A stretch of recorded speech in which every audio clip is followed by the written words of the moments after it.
Testing, 1, 2. Sounds like everything's working. Just give me a second. Okay. Hello, my name is Samoas, and we are back with Honkai Star Rail.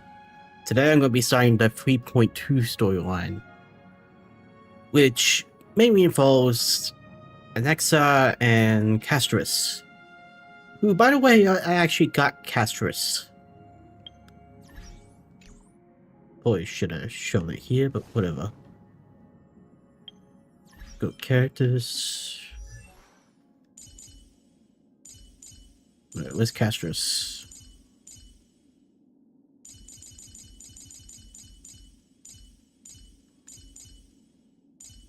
Where the heck did Castris go? There we go. I got her, I leveled up. She's pretty powerful. Well, pretty damn powerful, I should say. I don't know if I got the right gear for her.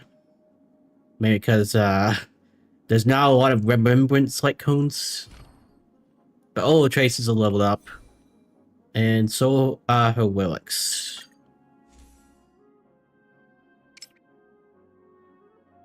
Yep. I'm still trying to get her light cone though. Her main one. And maybe when I progress through the story, I can afford to do a couple of rolls. Who's to say with that one? I mean, the gear is not too great, but you can't really complain half the time. I need to get her better boots though, because I got no stats for her for that one.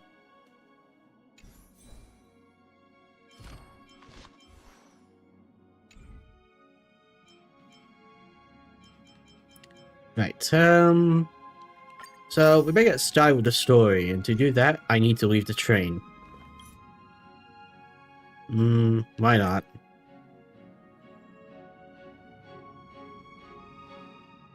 It'd be cool to have a narrator, you know, basically talk for this.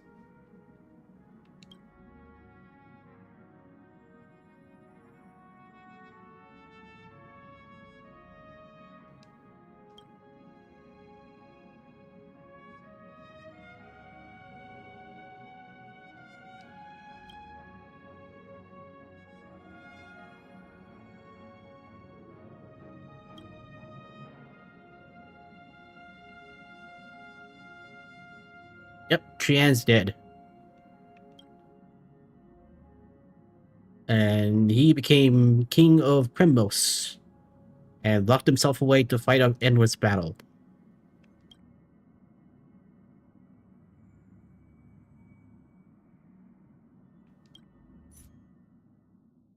Yes, go now.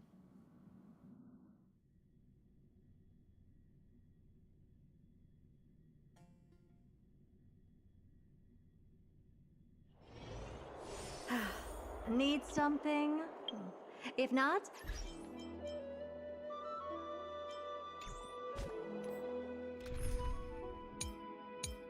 Better pull up Castris for this. Because it is her moment. Well, until I can get Alexa, but... I might actually... I'll try to get him, but I also want the cat girl later.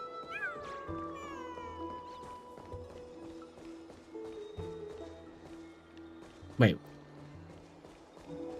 Oh, there we go.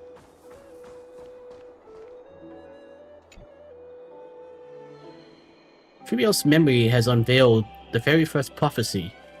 All shall bid farewell to one, and that person alone will witness the miracle. Such is the rule of fate. If I take on Onyx's trial, will the prophecy come to pass for me as well? Regardless, I must give Aglaya an answer. Hell no.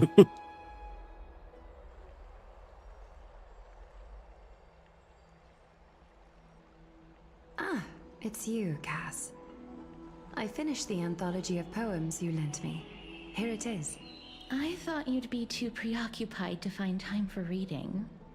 Precisely because of these obligations, I felt compelled to read it swiftly. Wouldn't all these preoccupations slow your pace? On the contrary, Knowing that time is limited can push one to overcome their limitations. The weight of these responsibilities seems to have enhanced my reading efficiency. I understand completely. During my time at the Grove, the closer exams drew, the more efficient I became at tackling everyday mundane tasks. Anything but my actual studies. Yeah, sorry for your loss at the Grove. Precisely. As I remember, you and Finon were both disciples of the new Sporists. I assume that Anaxa's exams were as unreasonable as the man himself, correct? The courses Professor Anaxa taught were Introduction to Alchemy and History of Mythology. And to be perfectly honest, those two courses were the students' greatest nightmares. The history of mythology, taught by the blasphemous great performer himself.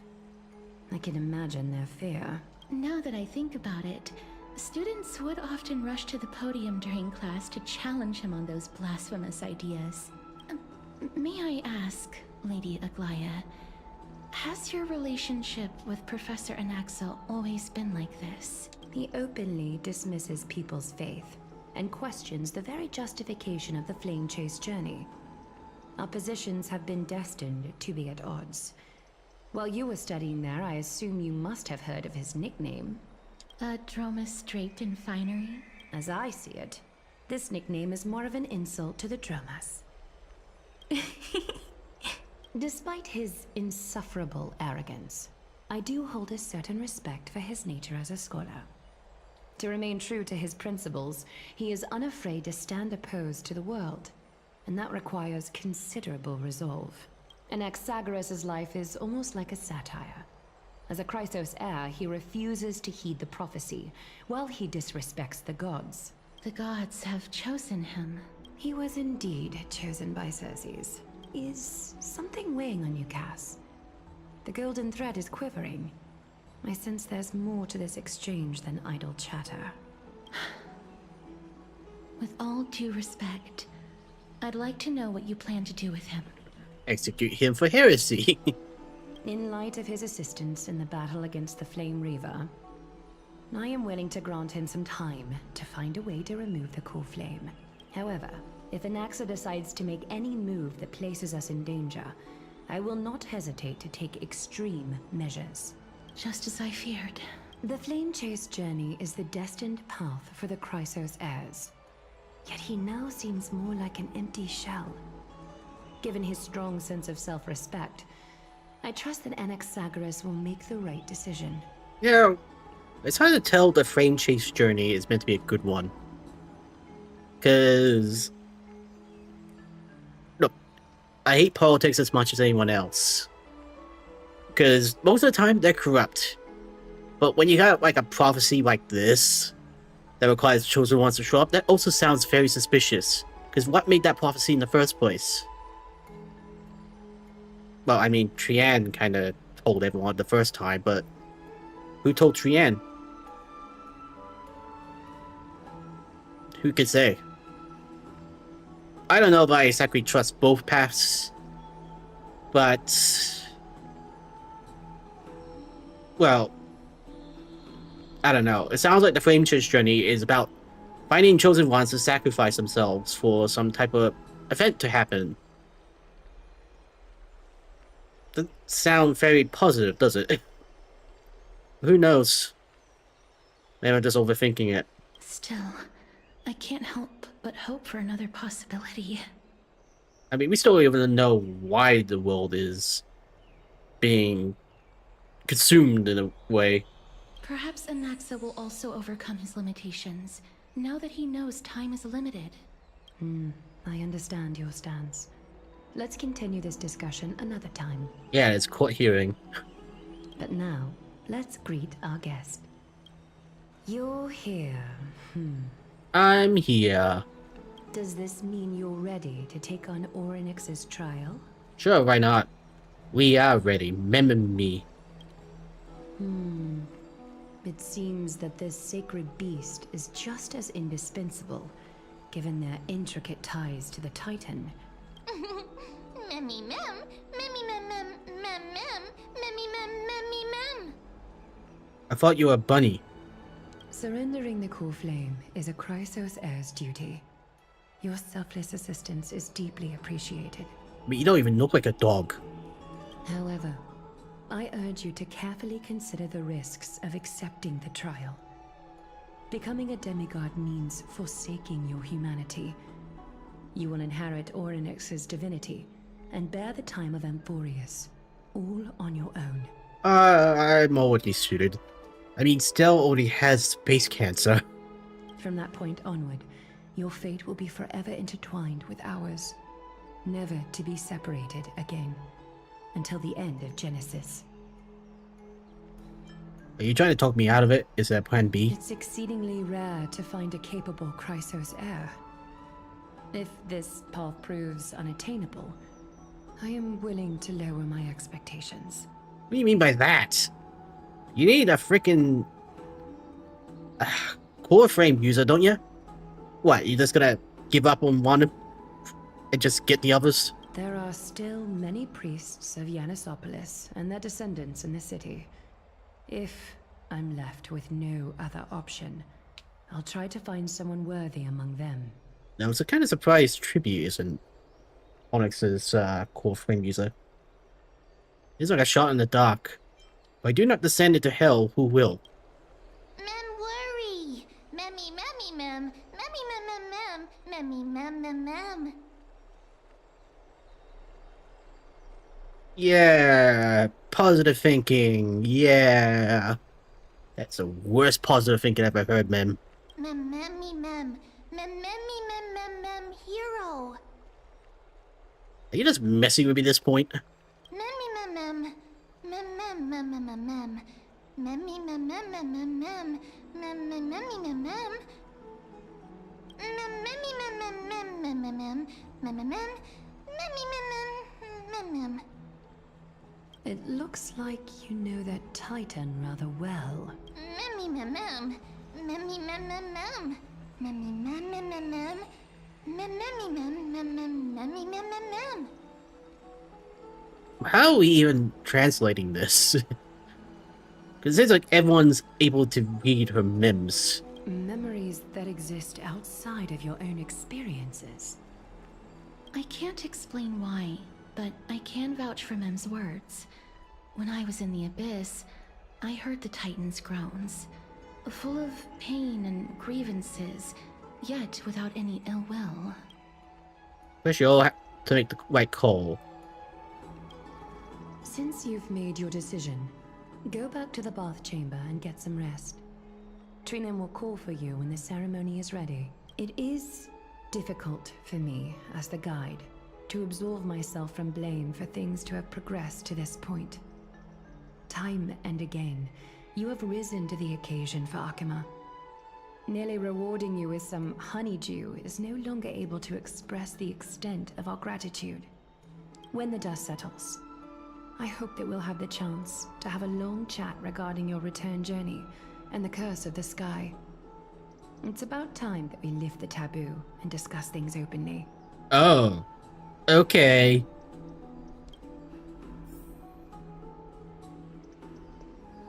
Hey, Castris. Miss, may everything go well for you and Mem. Thank you. Because if Elaglia said it, I would not believe her. You need a Goliath for something too? It's nothing. I only came to discuss some matters with Lady Aglaia. Previously, I lent her an anthology of poems that Lady Trianne had gifted to me. Tracing back, this anthology was something left for Lady Trianne by a bard before their passing. Although personal properties should be cleared out once their owner has passed on, Lady Trianne gave this book to me since she knew how much I like to read. Can you tell me more about the book? Is this book very special? No, it's just an ordinary book. It's definitely not some kind of unique copy. It just contains an allegory. In a faraway land, in a city known as Styxia, a dragon corrupted by the black tide descended one day, swooping upon the city like death itself. It swallowed the princess of the city whole before it was suppressed. After taking down the evil dragon, the warriors discovered that the princess's life had already met its end. Overwhelmed by grief, the queen hired an alchemist to resurrect the princess using the dragon's flesh and blood. However, having lost memories of her previous life, the resurrected princess turned into an evil dragon herself and wreaked havoc on the city. As a result, the prosperous Styxia met its demise. What a touching story. Mem? Mem. Mem. You just don't get it, Mem. I actually think so too. Thank you. Mem? Mem? Mem. Since when do you play RPGs? The author of this book is Archepia, a wandering bard who traveled to many cities. Among the things she left behind are poems, dictionaries, and many tragicomedy scripts. She even clearly underlined and took notes in books that covered myths with her elegant handwriting. While flipping through these books, I felt like I was afforded a glimpse into the life of Archepia. It felt just like I was traveling with someone that I'd never met before.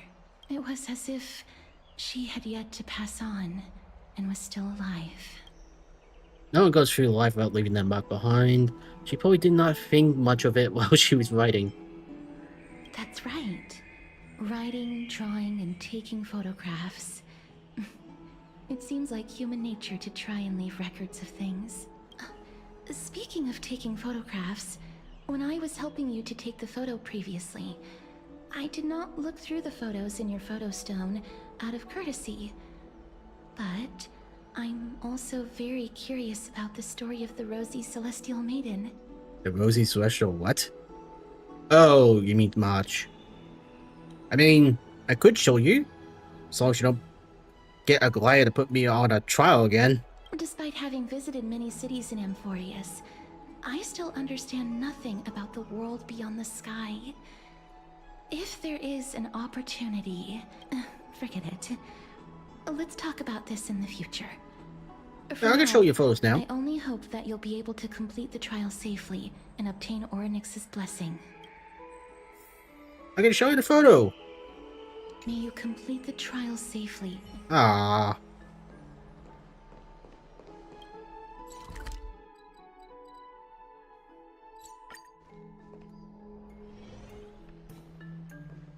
Have you heard? Seems like... I'd love to go in and take a look. Fine then. What the hell are you doing in my room?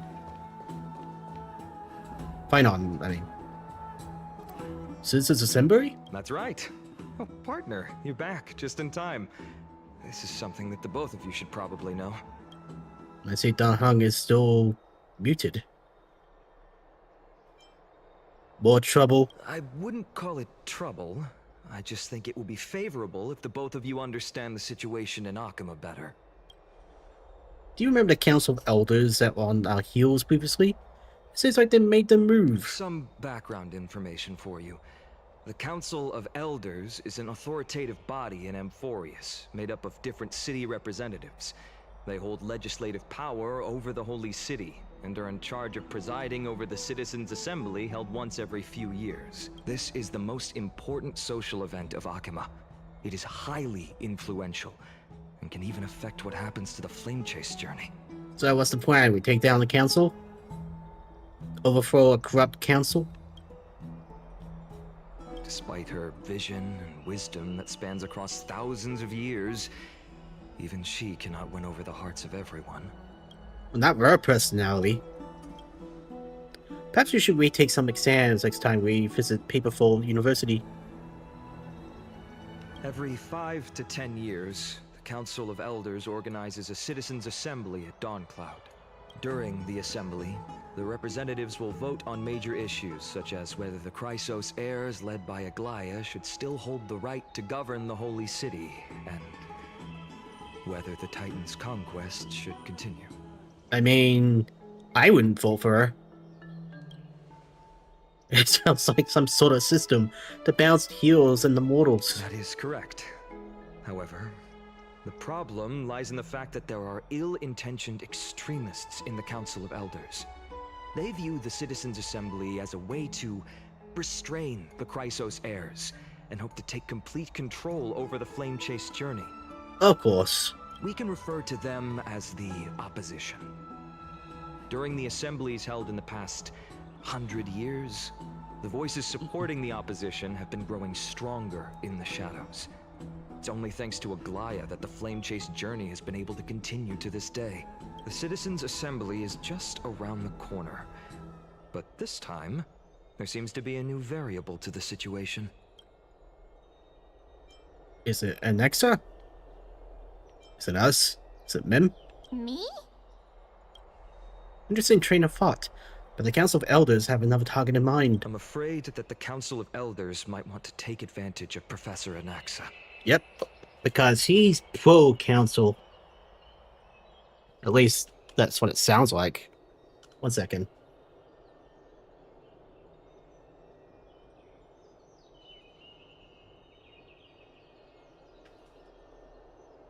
Aglaya will surely take back Cersei's core flame.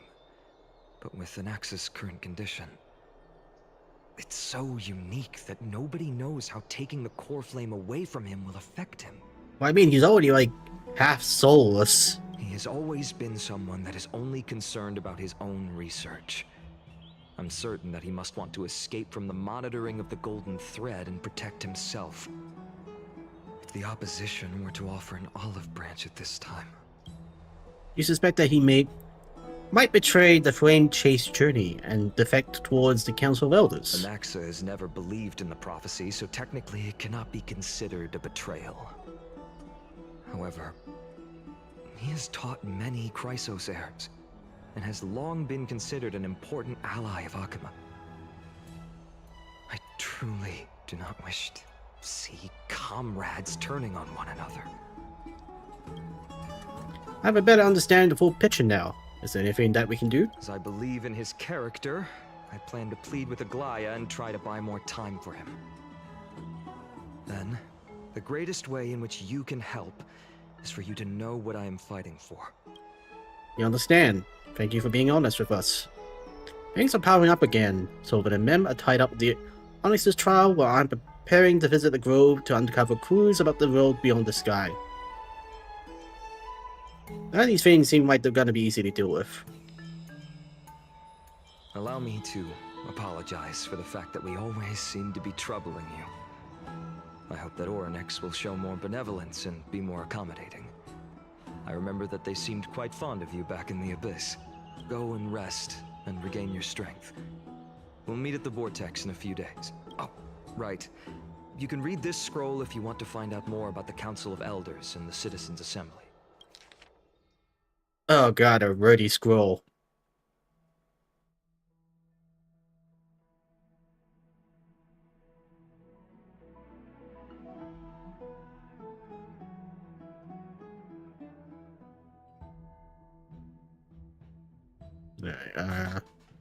Democratic politics of only fascinating citizens, blah blah blah. When Okahima was first established, its democracy was limited on privileged minority. However, through ongoing reforms, the Okahiman Citizens Assembly took to the stage, transforming Okahima's governance into a democracy for all, where the Citizens Assembly made every major decision. The black tide draws near, and citizens from the other city-states join Okahima's political life. The precious rights of Okahima's original citizens are becoming increasingly diluted. Consequently, voices calling for reforms in the Okahiman Citizens Assembly system grew even louder. Democracy is only one of the consequences of civilization's development, rather than the cause of development. Okay.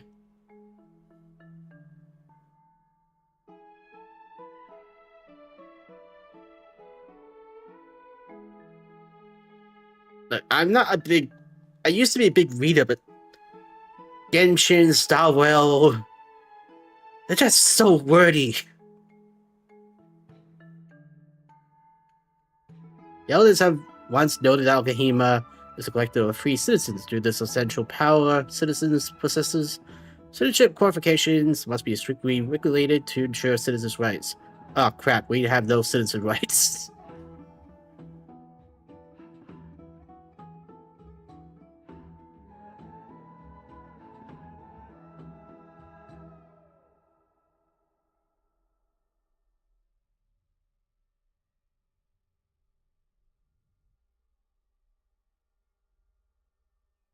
Council of Elder members before the assembly. Become official assembly items. Blah blah blah. Assembly chair, which is probably the main guy, or woman, or both.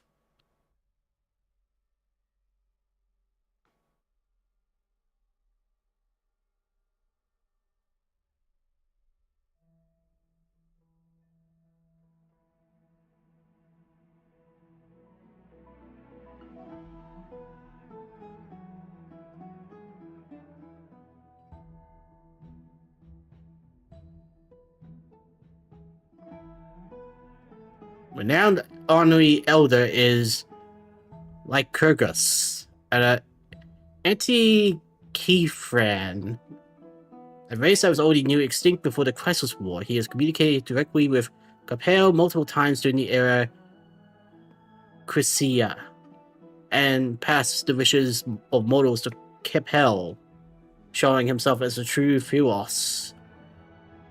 Lycurgus' neutrality is well known by all, which explains his frequent selection of the Citizens' Assembly chair. Okay, so they got a neutral guy running the council, which, can be bad. Let's just say that. Elder Sinus has shown great effectiveness in Okahima's governance and gathered many followers. Many believe Sinus will leverage accumulated resources to challenge the current situation where the crisis heirs hold real authority and transform Okahima's political structure. God, I wish they toned down the reading sometimes. Nervous.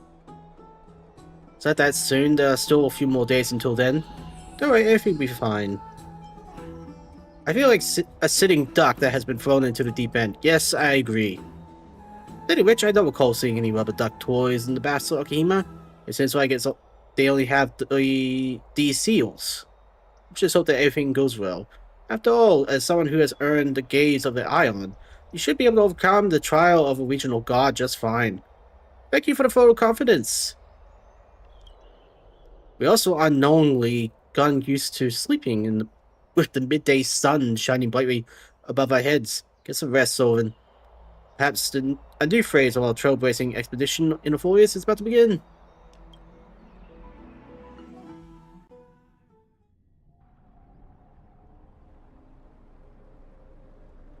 We'll expect it a few days later. Esteemed one, Orynyx's vacant totem awaits. If you have already made your preparations to become a pillar of Amphorius, please, step forward. And praise you, new time god. It'll be the first time. Miss, I'm sorry. I'm not sure what I should say to help calm your nerves. Right. Perhaps something like, as long as you can successfully complete this trial, the rest of the Flame Chase journey will be smooth sailing? Yeah, sure, why not? No, that sounds a little strange. Don't worry. It won't take up too much of your time. Don't worry. You'll definitely make it back alive? Oh, sorry. It seems like I've made the mood even heavier. In any case, may everything go your way. Accepting a Titan's trial is a very peculiar experience. I'm afraid that I'm not able to accurately describe it. You can only go and experience it for yourself. I believe that you'll be able to pull it off. Thank you. Little Gray and Mem, thank you. Your resolves cannot be questioned. We praise your pure selflessness and courage. May carefully light your path forward. Get ready to assume Orynyx's divinity, Trailblazer. I will. Unless Estelle one kicks it out. The divine position of Orynyx has already been vacant for some time. We can feel the space of the trial closing. As there isn't much of their soul left, we'll have to complete the ceremony before their soul completely dissipates. I've long gotten used to fighting fires. Told me a firefighter, Stelle. The eighth core flame coveted by the miracle that once belonged to the great veil of Evernight, Orynyx. It shall now be returned by the two elected heroes of the Chrysosairs. A traveler who is upright and courageous, and a sacred beast that invokes miracles. Who? Both of you, please, come forward. Recite along with us. O Majesty of the 12 Titans, pillars of the world. She's not speaking. We seek your divinity to mend the rifts of the world. Fill our bodies with blood of gold, till we wither in willing service to the prophecy. I don't think I have gold blood. These are just words meant to make the prayer seem more solemn. Please, focus.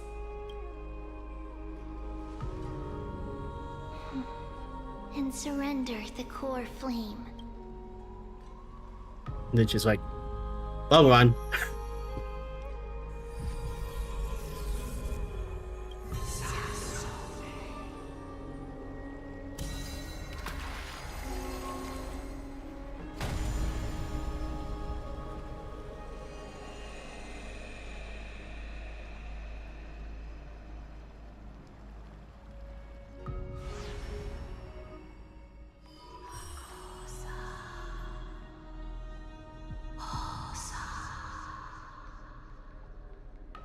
Orynyx. Their soul has been waiting for a long time. Perhaps they're also quietly waiting for the arrival of their successor. And I am here. Wait for my return, my friends. I love all of you. Except for you, Aguirre. You suck.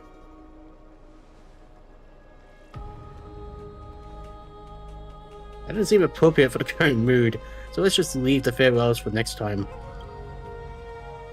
Don't worry. You're tougher than I am, right?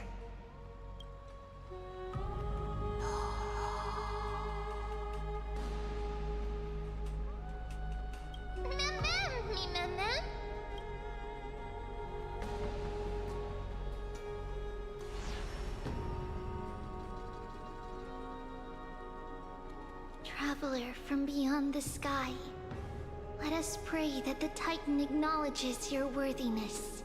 Although she loves cracking jokes at inopportune times, her determination is as strong as the Chrysosairs. She will definitely succeed. While she's away, I would like to have a chat with you, Aglaya.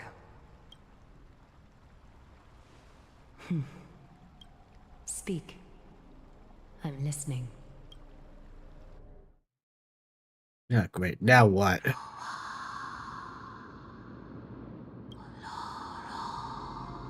Speak English.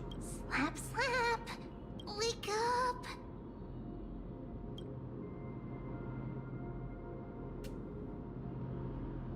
How is it?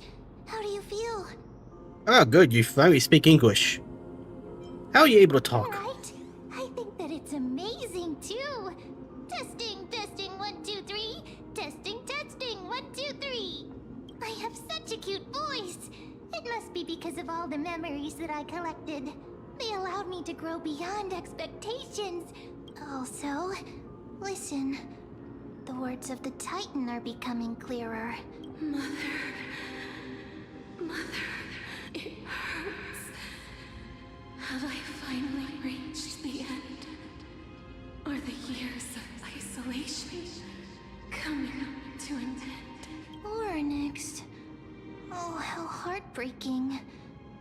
since the figure draped in the black cloak robbed them of their core flame, they have been relegated to waiting in isolation in such a confined space.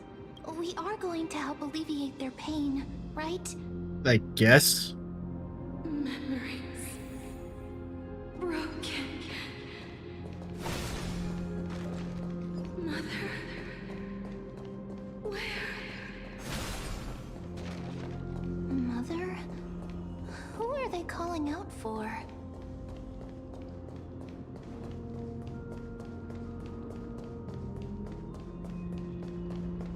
There's a door there.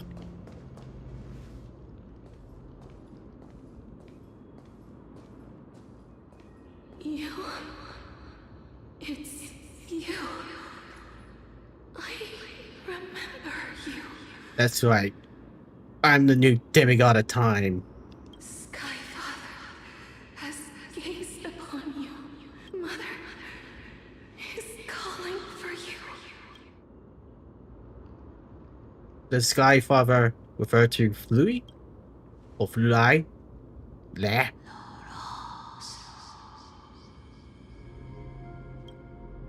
His words are indistinctive.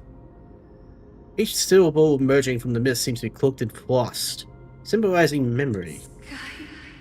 Skyfather has chosen you. Yay! I'm a demigod now. Oh crap, what did I select? Who is your mother? Majestic voice pierces through the golden mist, reaching the unseen mountain walls in the distance, reflecting, and returning to your ears an echo. Within the echo, you simply could make out the cry of a baby. Mother is no longer responding. He come to you because of something important. Something important, an important matter. Orynyx, listen to me. Aren't you tired? Throughout the long years, you have always been protecting the fate of Amphorius. Each time people draw strength from within their memories, every single ripple falls onto your shoulders. There's no need for you to bear this any longer, Orynyx. From today onwards, someone else will bear time on your behalf. This is why we have come. Freedom. Freedom. Yeah, freedom to control time. I want freedom. Oh, poor child. Everything will be fine. Let us help you. You can have a good rest now. What's troubling you, big fella?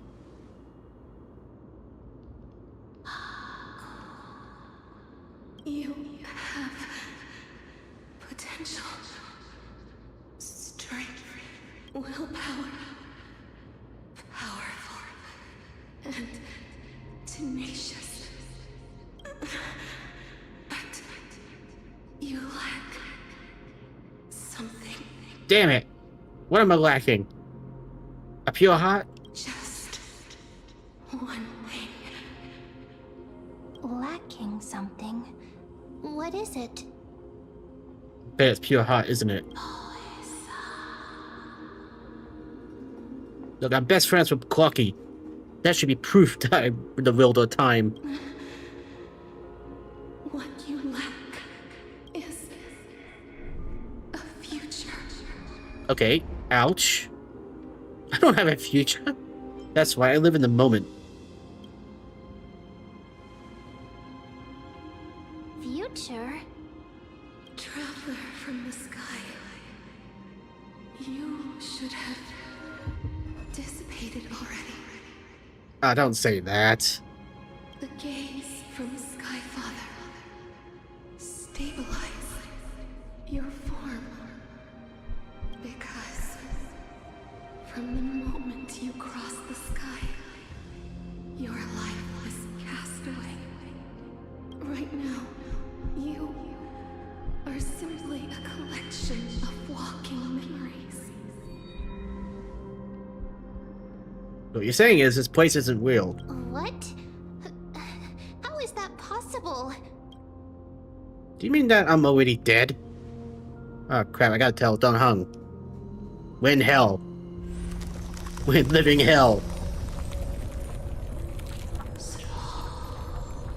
Holy ninth plane of hell of Dante's Inferno. The space is collapsing. Someone must inherit the authority of time. Then freaking pass it already! If the pillar is lost, the laws of time will collapse. Pass it! Amphorius will succumb to eternal disorder. Shut up and give me the power! Revive me quickly. Time never compromises, never bears grudges, never forgives, never makes a choice. Child of humanity, Titans, Mother, Sky Father, time restrains everything that exists in this world. Oryx's divinity is dissipating? Is the trial coming to an end? No, something's wrong. Strider of remembrance, my strength, I shall entrust it to you, the fate of the world. If you wish to save it, go and find your future that has been stolen, even if that means you'll have to cheat death. Huh, well that's something I'm good at. You'll have to challenge that. Hand of shadow, clasped with unyielding fingers.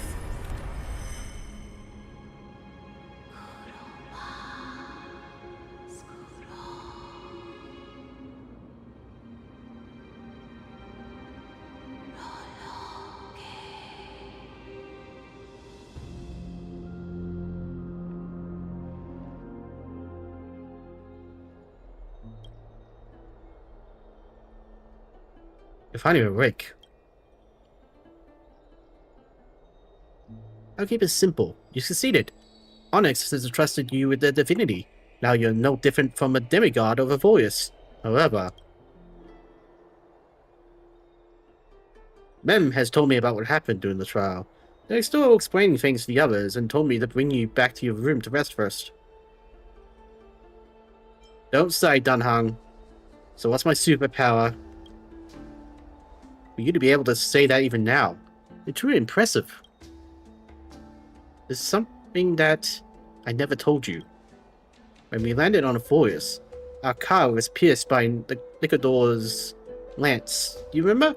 Back in the ruins of the abyss? This is what I said.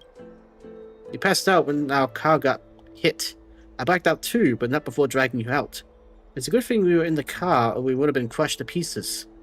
Actually, my account kind of made light of the situation. What actually happened was much more complicated. You were severely injured back then, with several wounds still bleeding profusely. I struggled to carry you out and used the last of my strength to stem the bleeding, but then I was also hit by a falling rock and lost my consciousness. The last time I checked, you still weren't breathing, but when I regained consciousness, I saw that you're alive and full of energy, so I never brought this up. Haha, you were knocked out, unconscious by a rock. That's beside the point. I'm not sure where the gaze of Louis has anything to do with the matter. According to the Titan, you are living in the form of a memory right now. That's like those objects of the past in the miracles of Onyx. So, wait, where's my real body then? Did we leave it by the train? Perhaps men is the anchor rope that ties you to the present. I'd assumed they couldn't stray too far from you, but the truth might be the exact opposite. Cry for me. Not time for us to despair yet. There must be a way to save you. Onyx mentioned finding a stolen future and cheating death. Considering Maide's indestructible body, it seems to suggest that there's some kind of miraculous power in Orpheus that can even reverse death. The key seems to lie in the hand of Shadow, whose whereabouts are unknown. Hey, are you alright? No, I'm dead, remember? I heard you two talking about Thanatos. Cass is also very concerned about the warning. She has left the vortex and returned to the garden. Shall we go and look for her? Thanatos is the titan that Cass has always been looking for. Regardless of whether there are any clues, there's probably no one else that understands death better than her. Let's do that then, Sylvan. Oh, right. There's something that I have to tell you. The Chrysosairs already know everything that has happened to you. I was too worried, so I told them everything. Please don't hate me, okay? No, that's good. That means I don't have to repeat myself.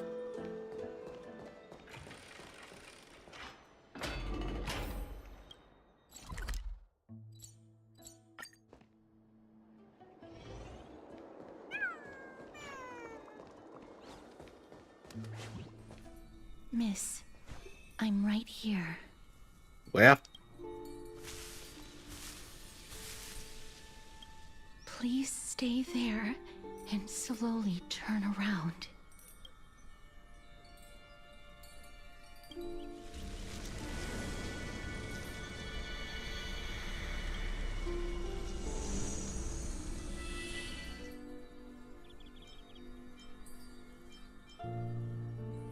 Scare her.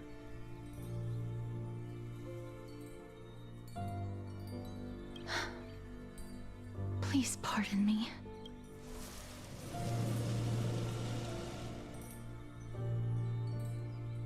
The subtle fragrance of an unnamed flower fills your senses, its sweetness making you forget you need to breathe.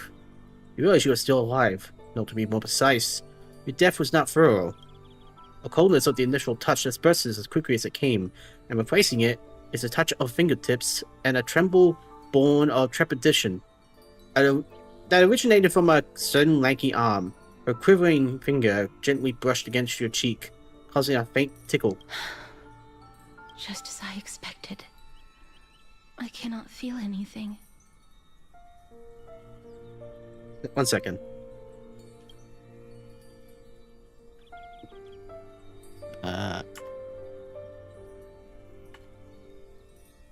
Yeah, that will make for a good thumbnail. You're invading my personal space. I'm sorry. I just wanted to verify once again. Back at the Grove, I was puzzled as to why you were not affected by my curse. I thought that it might have been the special ability of a traveler from beyond the sky. Never did I expect that this would be the true reason. I'm sorry. I should have noticed that something was amiss earlier.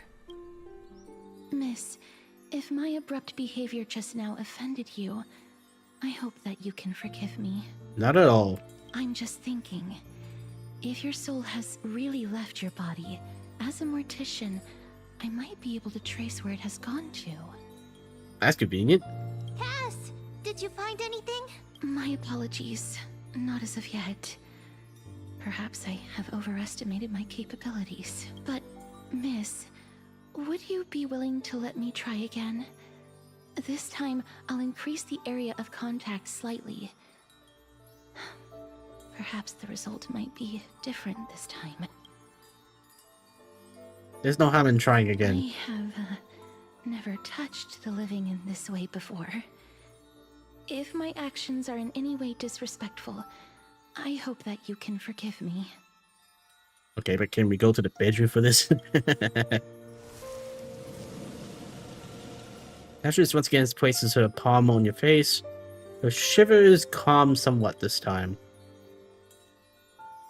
No, this might actually be a better thumbnail. One of her sad face.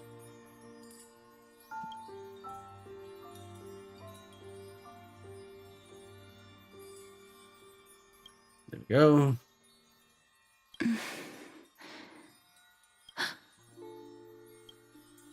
You scared me. I seem to have caught a glimpse of something. Your soul is currently roaming someplace and cannot find a way to escape. But perhaps it might not be a bad thing. If your soul is still wandering around, it means that we still have time. We have a chance to find it before the fingers of Thanatos sweep everything away. Big question. How am I alive if I'm just... Wait. No, scratch that. How is a soul and memories in two different places? Clues. Just a few more. I need more guidance. Can you find my brain while I'm at it? The connection has been severed. With my strength, I'm not able to trace it. It was me. I was a little too hasty. Don't worry, miss. Although we currently have no leads, I will do my best to search for the whereabouts of Thanatos, bring back their core flame, and personally return to you the life that you have lost too soon. I know that I'm lacking in confidence, but I hope that you can keep this promise of mine in mind. Before I manage to deliver on this promise, please do your best to hang on. Amphorius needs you. Live on bravery, I understand.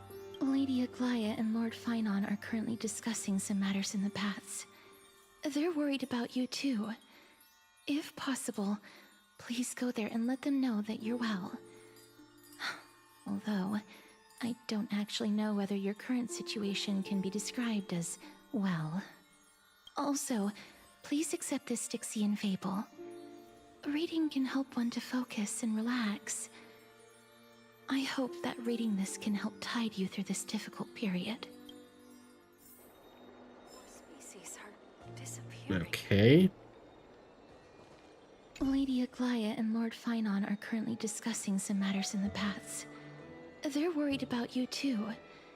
If possible, please go there and let them know that you're well.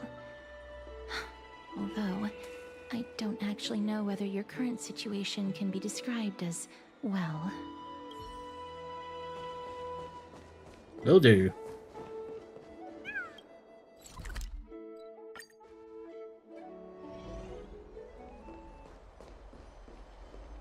They're here. That partner! Hyacinth said you definitely wake up. How do you feel? What do you mean, I would definitely wake up? Where was she? So the entire world knows about this now. She can even take the pulse of someone who's dead. That's the medical prowess of the Twilight Courtyard. Amazing, isn't it? No. You've completed the trial of time. And I have to admit that the process went better than I expected. Even in the end, that Titan's heart still showed a soft spot for humankind. However, I never expected that. Two people who have cheated death would appear in Akima at the same time. That's what we have been talking about. Mighty has been in Akima for such a long time, but has no one thought to study his indestructible body? If there were even any minor breakthroughs, we wouldn't be as clueless as we are right now. Well, hold on. Even if he is indestructible, he told you his weakness. So it's not technically indestructible. But question is, how did he know that? Many have had this idea, but so far, there have been no results. If it were successful, Thanatos wouldn't have disappeared without a trace. Nevertheless, now is not the time for us to give up. At the very least, we can still see a glimmer of hope, Cypher. If anyone in this world knows the whereabouts of death, it would be her. How? I'll try and get her to return to Akima, but do be prepared for a less than ideal outcome. Please understand that throughout the history of Amphorius, no one has ever managed to escape the clutches of death. At the end of time, Thanatos silently awaits all. Is this supposed to be comforting? Don't take it to heart, partner. After all, you've already created countless miracles along the way, right? But before that, just... What's wrong, Aglaia? Omens always come in pairs. A tiny air current will eventually brew into a storm that tears the sky apart. It's Anaxagoras. He has initiated contact with the Council of Elders. In the end, it has still come down to this. I earnestly hope that your assessment of him is accurate, Finan. Otherwise, the efforts of my teacher and I of the past millennium might be reduced to dust because of that great performer. Oh, I get to play him.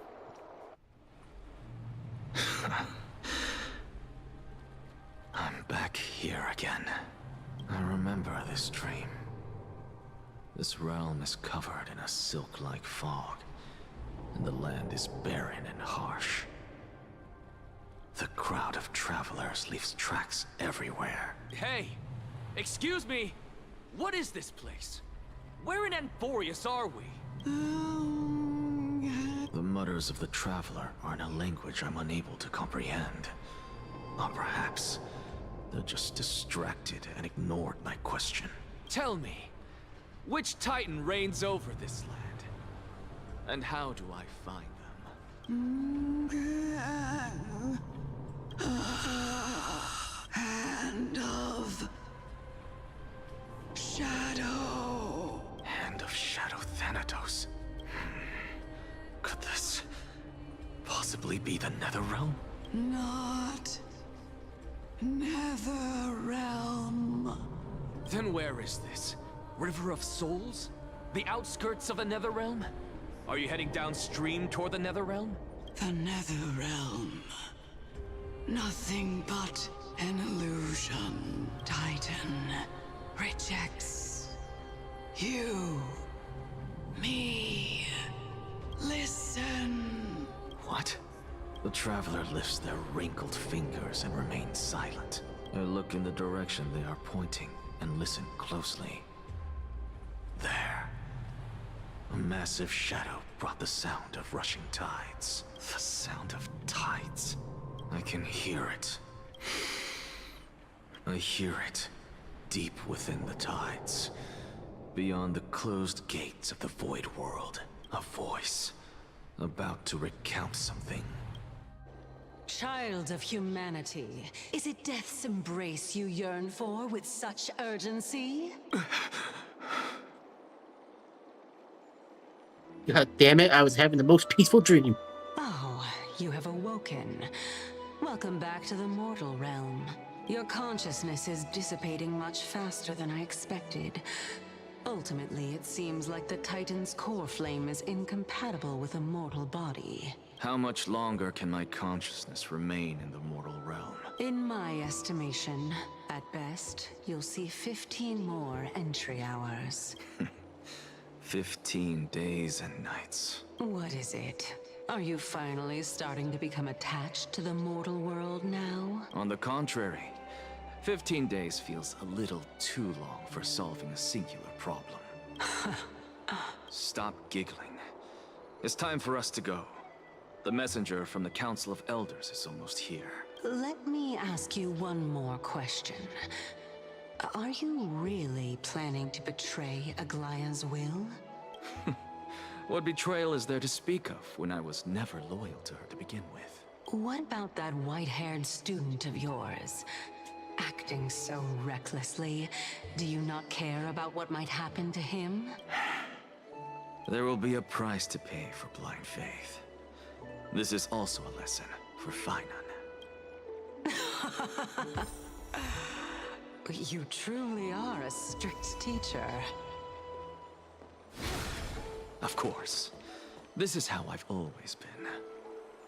Shouldn't I be him right now?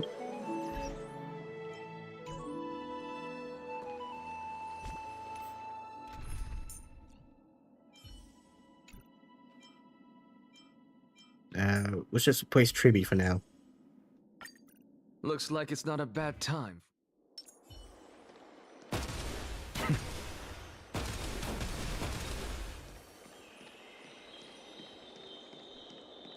I probably won't get into combat right now, but be interesting to play him.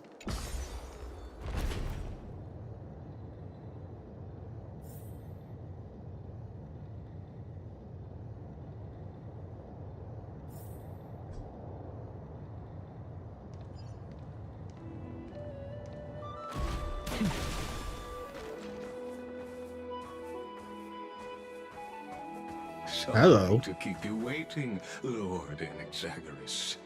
Oh, we got robots here now. Or you just want those statues? It's been a while, Lord Anaxagoras. I greet you on behalf of all the citizens of Akima and express my deepest regret about what happened at the Grove of Epiphany. Look, you look like you're gonna be a villain? Or some type of guide for the final dungeon or something. It's you. I never expected that you would personally come and meet me. By carefully into Lantern above, I have come as a testament to the justice of the Council of Elders. There are Antikytherans here? They have been a rare sight ever since the Chrysos War. I extend to you my utmost respect, revered Titan. I am Lycurgus, though you may call me Lygus, holding an honorary position within the Council of Elders in Akima, and as the Theoros, I stand to protect the right of all upright citizens to express themselves freely. You can see them too? You know about us. We Antikytherans perceive the world through the amplitude and frequency of souls. Just as I am conscious that Lady Aglaya is secretly listening in on our private meeting from afar. If necessary, Lord Anaxagoras, I can sever the golden thread to protect your fundamental rights. Funny how he just seems to know that. The demigod should know better, for such is her station. Spare those poor threats, and just let her listen to my words. They shall serve only to unveil her own folly. May I interpret this as you having a countermeasure? I need not any plan, because she can do nothing other than petty espionage. As the Citizens' Assembly approaches, and with Orynyx's fall, any attempt to capture the core flame within me will only usher chaos and calamity. A truth she undoubtedly comprehends. While I, Anaxagoras, serving as the Grove's special envoy to Akima's Citizens' Assembly, have long known the extent of your abilities. Let's forego the formality of asserting authority, Lord Lygus. Lead the way. Very well. Surely Lady Kindness would appreciate such assertiveness in an ally. She's been waiting. Follow me, please. I'm surprised he ran.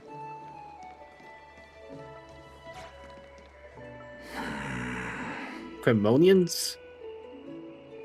Is there something on your mind, Lord Anaxagoras? Nothing, really. It's just a question that I contemplate every time before I ascend Dawncloud. For the Titans, does the falling equate to death? Ah, a pondering truly deep. Time is on our side. Do you mind sharing your reflections with me? While all living beings must ultimately face their demise, Kefali has yet to meet theirs. Their journey continues unhurriedly along this long path. Are you suggesting that Kefali may not have truly passed? Yes. For dying implies an ongoing process, an action, whereas death signifies a static state, a definitive termination. In contrast to mortals, Titans exist on a grander scale of space and time, thus elongating their passage into death. The notion of their fall is but a misinterpretation born of mortal ignorance. Ah, an intriguing concept, albeit challenging to substantiate. After all, Kefali has maintained a profound silence ever since the era Arasa. while scholars and priests alike have conveyed the message of the gods' imminent fall. Perhaps the gods, in their arrogance, deemed it beneath them to reveal their perspectives to mortals. Could you elaborate on your statement? Circes, the kin of the Sky Father as recounted in myths, now resides within my brain. Were I to inquire, Kefali would have no cause to refuse. Oh. That very well could be true. But what if the world-bearing Titan still chooses to remain silent? In that case, the myths crafted by the people of Amphorius are nothing more than pitiful jests. It's worth a try. I believe, and I'd love to witness the fruits of your theory and the change it may bring to this imperiled world. Okay, I just noticed he has this weird accent. Like he's huffing every time he talks. Like, I believe I love to miss the fruits of your faith. Makes me think he's either broken or he's got something planned. You know, kind of like that one villain from Harry Potter. What was his name? From the first movie. You know the one. We had Voldemort on his back head. Can't remember his name, but yeah, he talks like that too. Because I completely concur with you on this aspect. If the Titan has indeed met their end, any response from them would be impossible.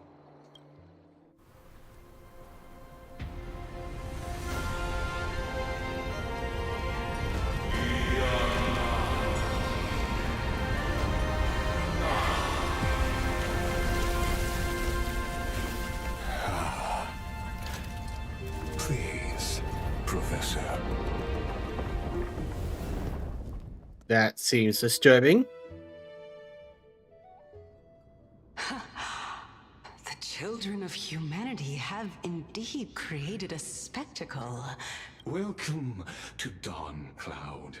The atmosphere here carries a greater sense of solemnity than the mundane clamor of the Marmorial Palace, with entry permitted only to the invited.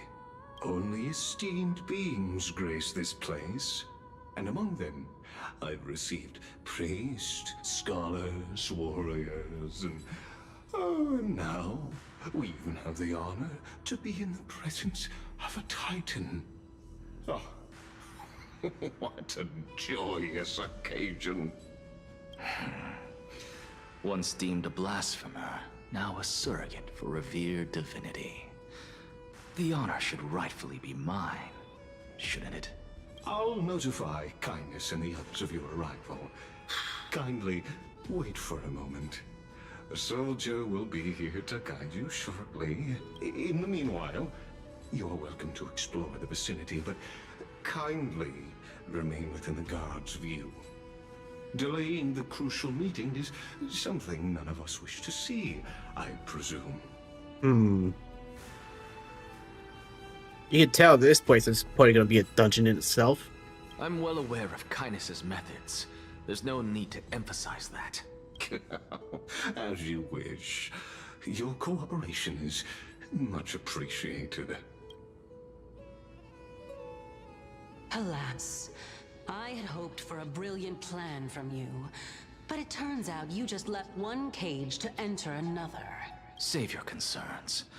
I know very well what I'm doing. I shall depart to explore the surroundings then. Find any treasure chests and open them. Now that I look around, I wonder if there are any murals bearing my portrait around here. I'm quite intrigued to see how the children of humanity beyond the grove perceive another Titan. Off you go. I won't be joining you. This Titan appears to be quite at ease. I should investigate the Council of Elders' recent activities first. Be aware, I can hear you perfectly well from here. Yeah, don't forget. I can hear something. Quiet, citizen. Know where you stand. Citizen Sembury, the beacon of public opinion, a crucible where truth is forged. The foes clans away Dearless drags, while reason sharpens through the tempering of debates. God, why are my nose itchy so sudden? There's a chest.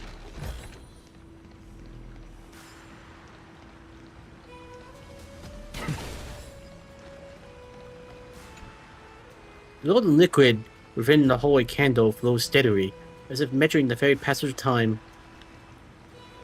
And Stelle will roll over it.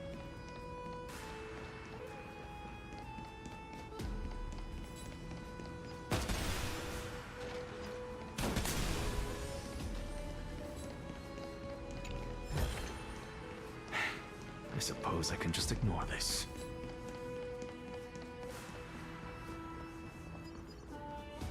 Okay, I got options. We'll go left first. Professor Anaxa! Over Not here! now! Apparently I still have time powers. Even though this should be a fairly limited ability. Go melt it down.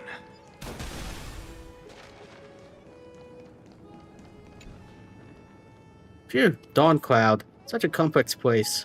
Luckily the winds here aren't too strong, so my flames can burn peacefully. Being of which I overheard a question earlier and couldn't come up with a good answer after thinking about it for a while. Now that a priest, a wealthy merchant, and a Questless heir are trapped in the same ruins.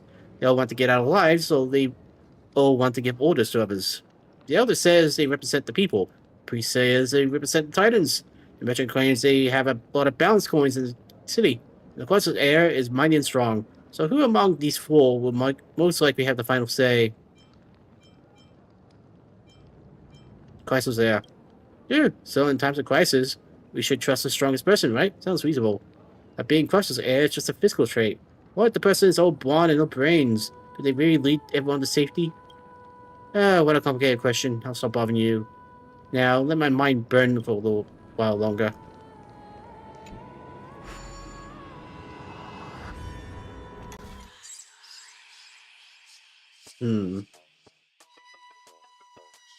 I feel like I've done this puzzle already. Then again, it could just be the stress from doing all the puzzles. Alright,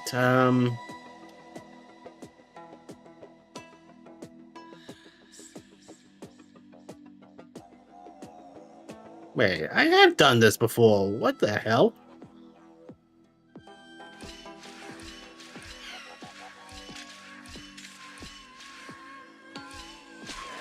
No, that's a problem.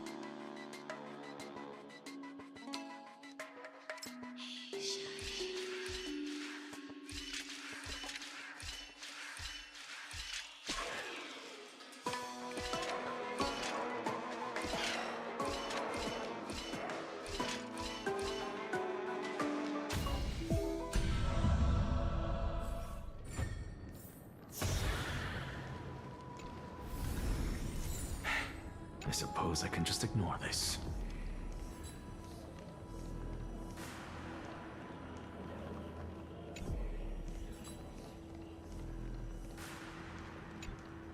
Professor Anaxa? Word has it that the scholars of the Grove valiantly perished resisting the Black Tide. To find you here safe and sound, thank the Fates.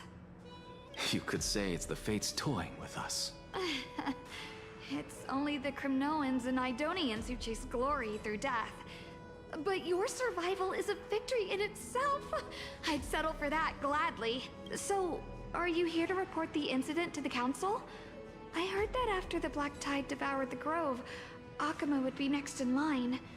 Even with the demigod of strife standing alongside humankind. Tell me, how much does the Council of Elders know about the Black Tide? Once Kindness and her followers learned of Cersei's and Orynyx's fall, they proclaimed in the council that the Flame Chasers could no longer stand against the calamity alone. Yet, when the Crown Prince ascended to godhood and repelled the Black Tide, she immediately altered her tune, declaring that all was resolved beyond Akuma, with the only remaining menace now being Aglaya and her adherents, they might well make their move at the upcoming Citizens' Assembly. No surprises there, those shifty opportunists. Thank you for your honesty, virtuous student. Being an opportunist could very well be a facet of wisdom. Hey, I thought you were looking for your painting. Go find it. Shouldn't you be searching for murals of yourself? I've had enough of your prattling. I was really curious to see how you would find the middle ground between both factions, so I came to listen in. Yeah, and now she's like, are you talking to someone? But it seems as though this kindness is much more ruthless than Aglaya. If so, why do you want to work with her? Could it be that perhaps you've decided to readily surrender this hollow shell of yours, just because you feel like death is fast approaching? I'm afraid you'll be sorely disappointed if that's what you truly think.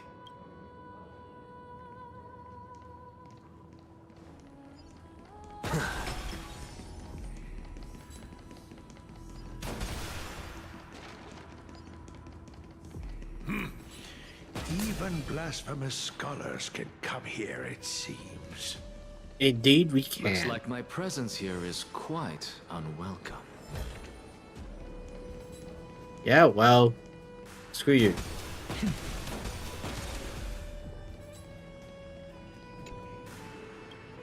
You can pour your sorrows and troubles out onto me. I cannot resolve them. I'll keep pressing you quietly, always forever, Buzz.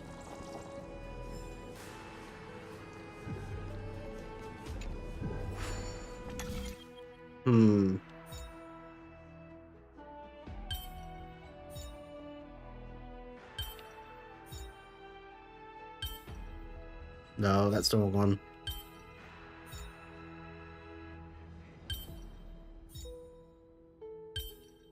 I reversed it.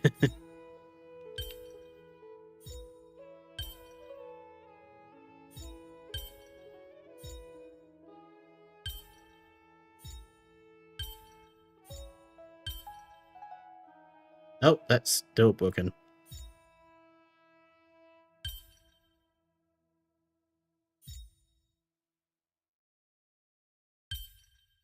Hey, this is much cooler than the answer.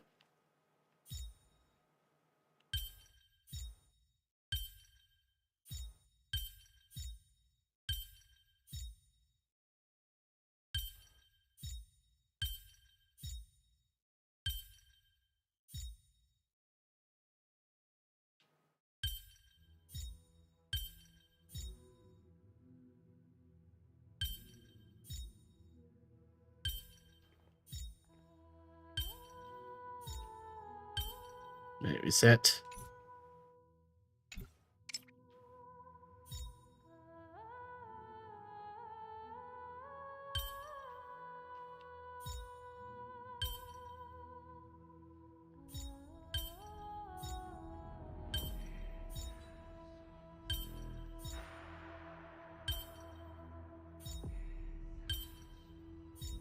Ah, crap.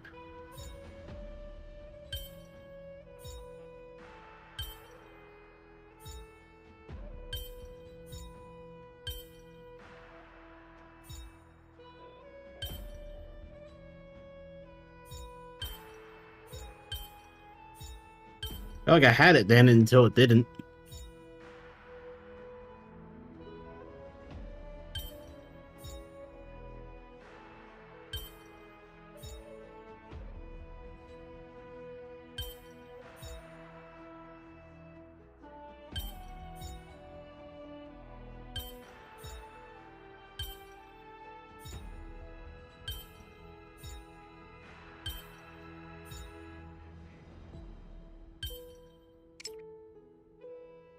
Okay, let's think.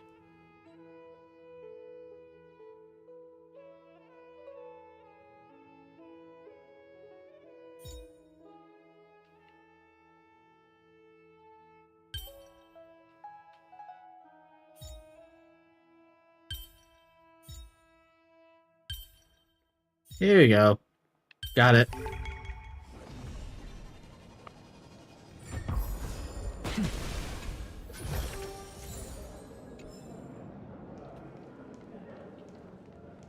Alright, what do you want, old man?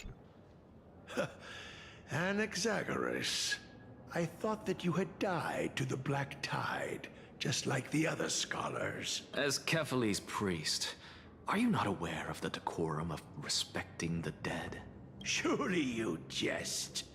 You blasphemous heretics are not worthy of respect from the Supreme Being. Let me remind you that you're currently in Dawn Cloud, so you'd better keep your deranged language to yourself. I am no longer that altar servant from years ago, who could only acquiesce to the commands of others. Now, I have plenty of ways to deal with people like you. Keep yapping on, old man. I'm not sure whether I should laugh or cry right now. I can't believe that a follower such as you could have been made by a creation titan. As I see it, a dead titan can't provide you with this level of confidence, right? Then who is it exactly? Could it be kindness? You.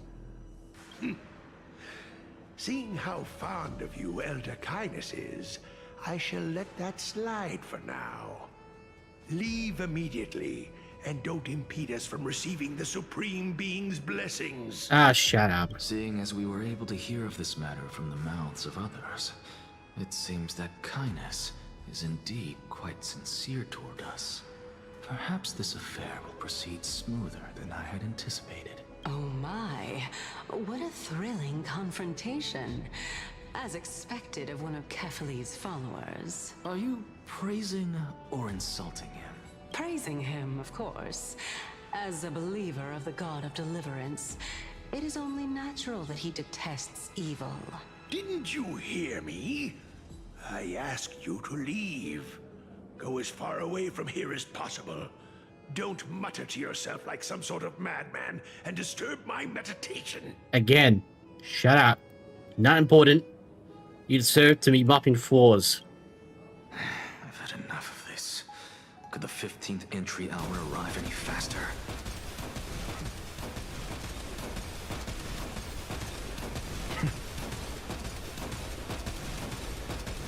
Okay, that's enough. He had his chance for a merciful death. That's not what I selected. That's not what I selected.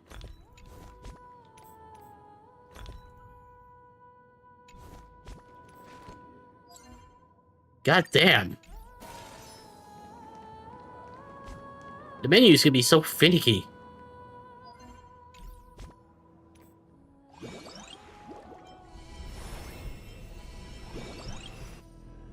Right,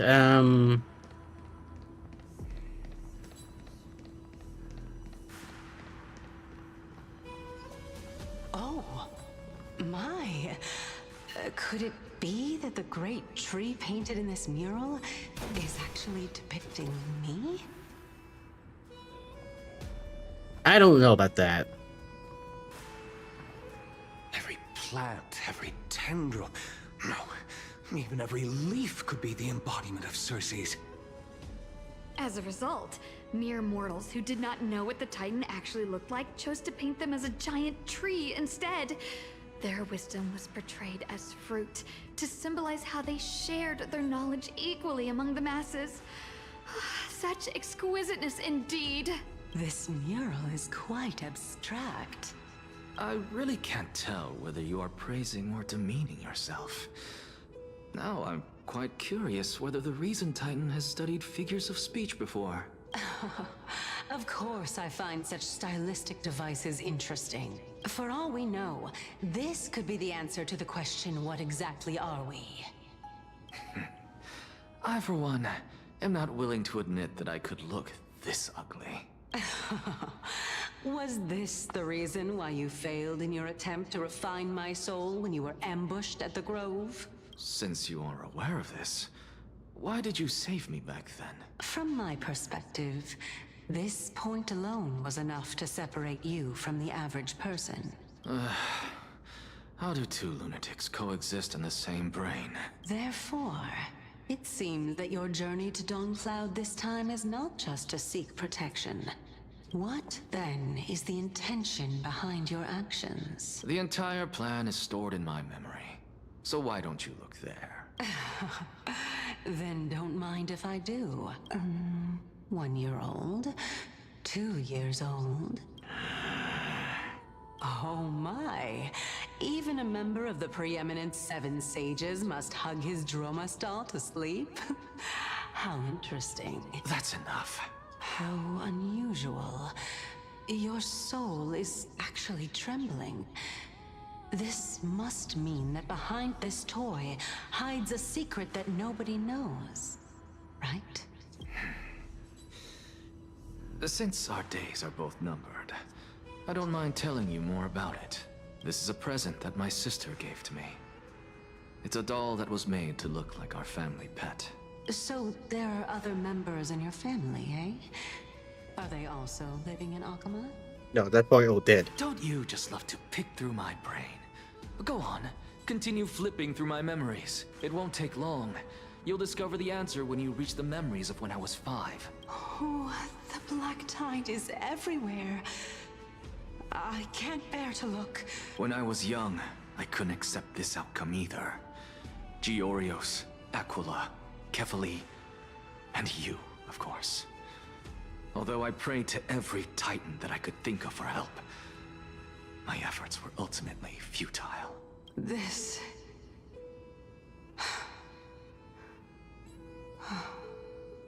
Could this be the inception of your research into alchemy?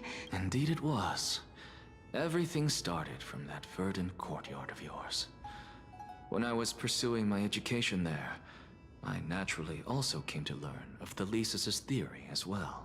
Oh, I remember that person. He was the one to come up with the concept of souls, right?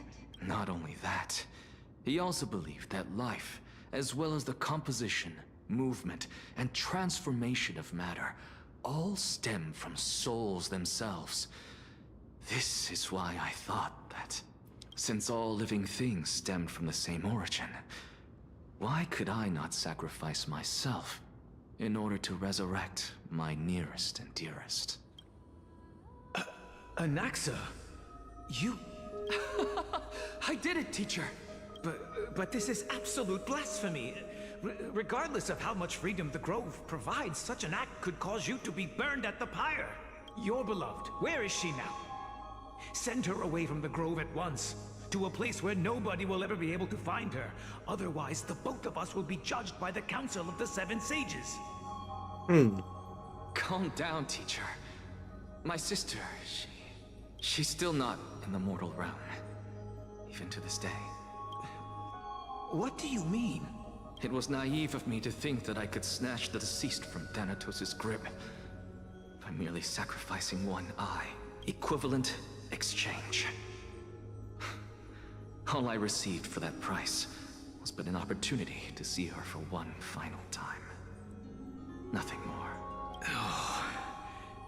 Dark. Let it go, Anaxa. As one of my best students, I cannot watch you go down the wrong path without doing anything to stop it. Never do something taboo ever again. Don't disappoint the deceased, and never harm yourself. If you can do that, this classroom will still be yours, and you'll have a chance to live out your own life. Since I was able to see her one last time, I have no other desires. You're right, teacher. It's time for me to start a new life. I am sincerely glad for you, child. Now then, what topic would you like to study? I wish to continue Thesis' research. Continue the research into souls, but you know that the Grove has long since understood his philosophy like the back of their hands. Even if you continue digging into this subject, your efforts will likely be futile. No, teacher. After my fleeting glimpse of the deathly fog, I finally understood a single truth. Since ancient days, our understanding of the souls is but the tip of the iceberg. I may have lost an eye, but my view of the world has become clearer than ever. I have grasped the truth with my bare hands. Watch as I turn this farcical world upside down. Who would have thought such a secret lay concealed beneath that hefty eye patch of yours? However, this story doesn't seem to be connected to your plan. In fact, I'd say that they aren't related at all. The answer lies within the tale. If even you cannot understand it, perhaps you should relinquish the divinity of reason to me. After all, it'd be a waste for you to hold on to it. Ouch. My story ends here. Now it's time for you to tell me your secret. After all, this is what equivalent exchange means, correct? As expected, you laid a trap for me to step into. Unfortunately, even if I was willing to talk about my past, I may not know more about it than you do. Oh? Are you saying that the renowned Reason Titan is now admitting a lack of wisdom? Your followers are going to be sorely disappointed by this. Child of humanity, remember this. Being cognizant of one's ignorance is the greatest wisdom of all. Now I understand. No wonder you asked me to answer your random, nonsensical questions. Not only that, you're the only one who can shed light on my query. As the saying goes, onlookers see most clearly. Is that so? Lord Anaxa. I saw you muttering to yourself and was wondering whether you were caught in a delirium of reflective thought. I'm sorry to interrupt you, but time is of the essence. I have a message from Lord Lygus. Lady Kindness has met up with the Council of Elders and is awaiting your arrival, so please depart forthwith. It's finally time. Carefully. The one who created the world, and the one who bears the world. Yeah, if Carefree dies, it sounds like the world will end. If you truly have not met your end, how will you answer the challenges of those who defy you? I didn't expect you to agree to Lady Kindness's invitation. What a wonderful turn of events. To tell you the truth, there are many people who hold grudges against that Lady Gold. Isn't that the Dromas draped in finery? Avoid his gaze. I don't acquaint myself with blasphemers. Don't worry. He's too full of pride to pay us any attention. Your nickname is Dromas as well? You must really like those creatures.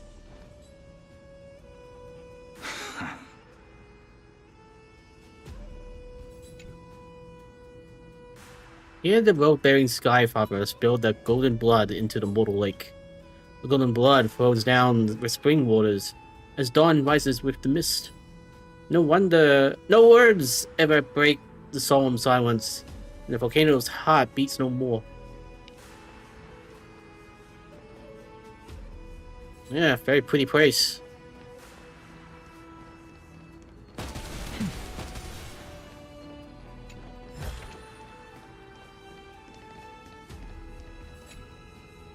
Follow me, Sarah. How many waves have we braved? And how many reefs have we crossed? Sure, you remember those nights we kept watch on the mast. The pure moonlight spilling over the sails, the ship walking gently as it glided across the dark sea. In those moments, I even dreamed of becoming a hero. You feel the same? Yes, yes, and now we're finally setting sail again. Are you ready, sailors? I can hear you.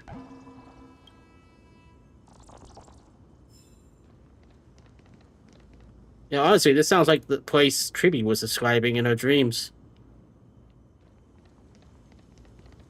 There's a small island over there.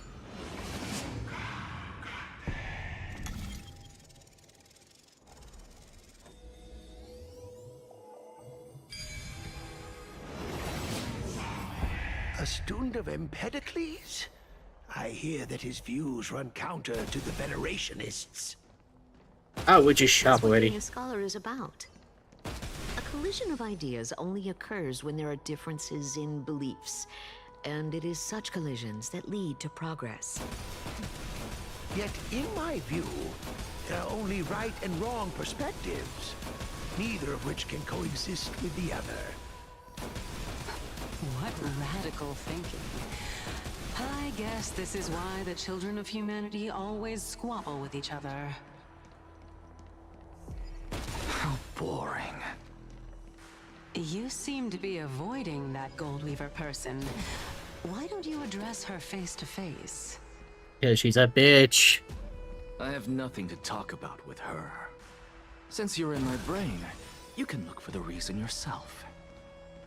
Oh, the leader of the Flame Chase journey and a demigod of Nestia. Lord Lygus and Lady Kindness are just ahead. I'll take my leave for now.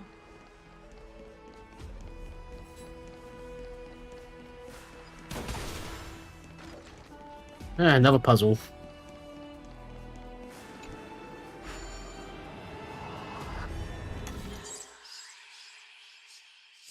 Hmm.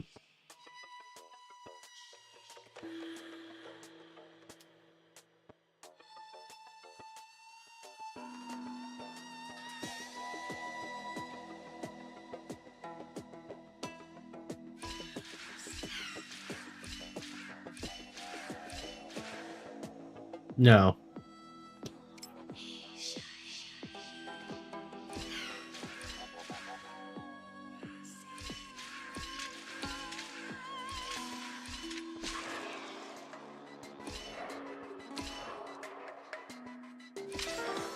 Oops.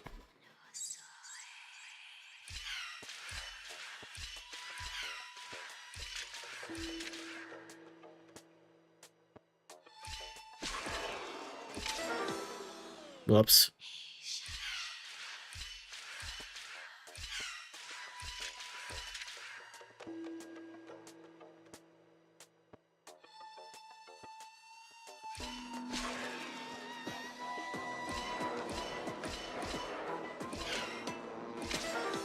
Yeah, that was a fail.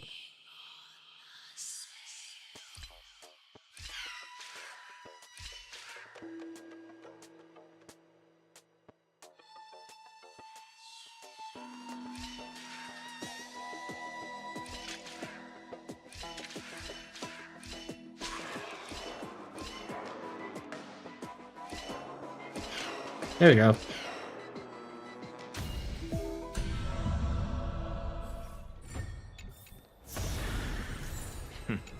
Go melt it down.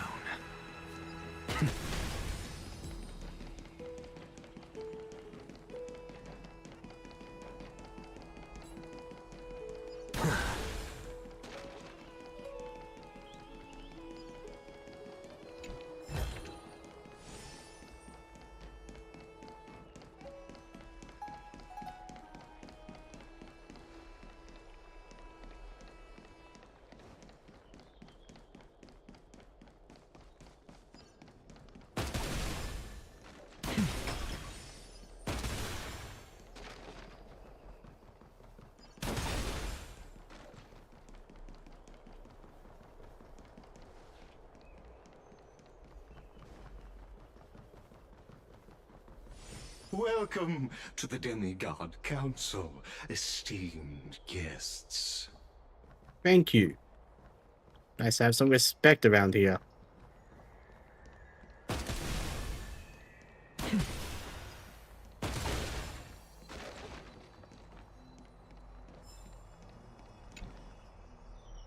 Assembly for mortal debates, a feeder under the god's watch. Here at the center of all beings, we dare to listen, speak, and deliberate. Reason out rules. Establish laws and pronounce death. Oh god, does this amuse you?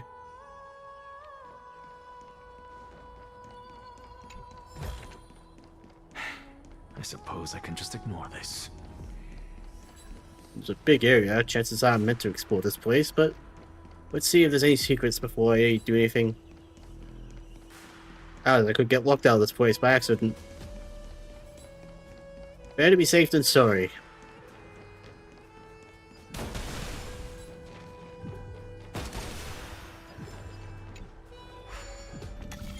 Another puzzle.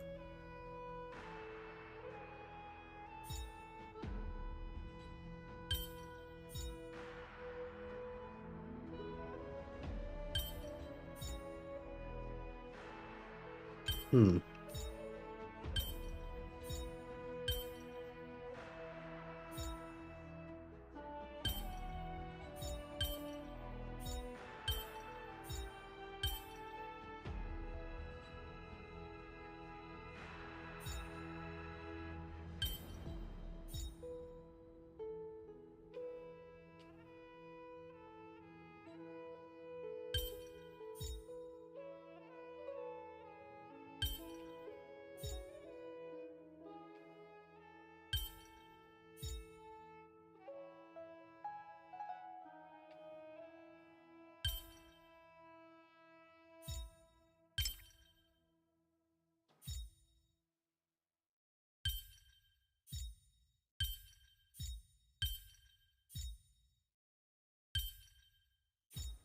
Yeah, I didn't think so.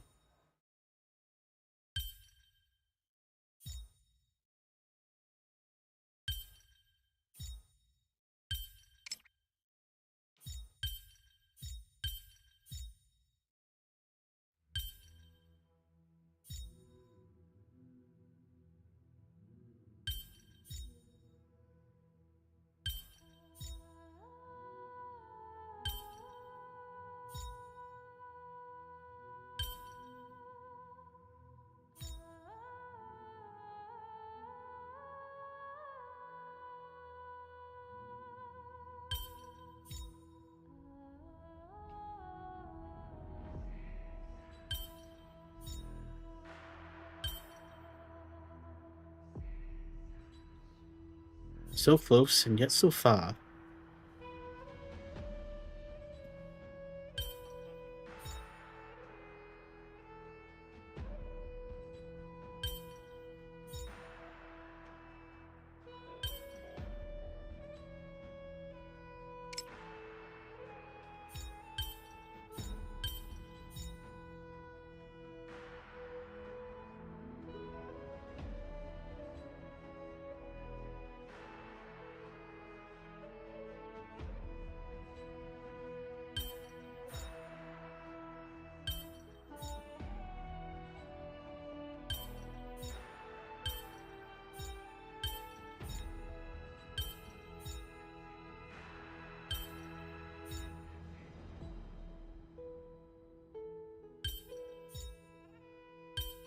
Here we go. It's just an answer. Nothing too difficult. I suppose I can just ignore this.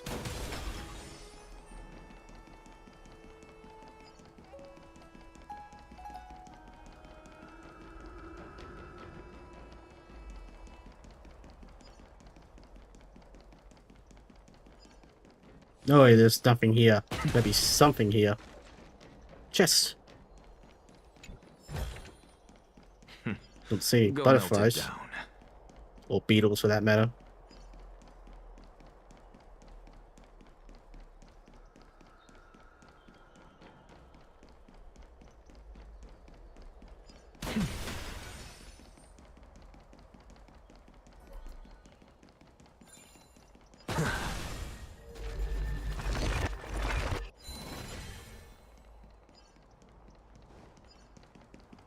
Yeah, time to go confront God. Well, Titan in this case.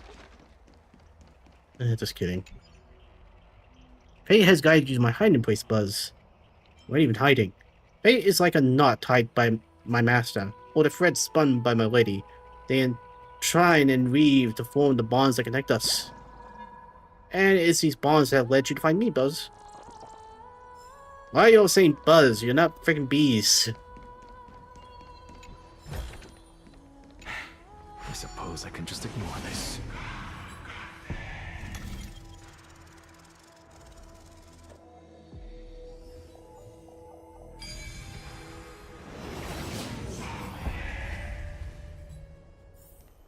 If Cersei saw this puzzle, they'd die from laughter.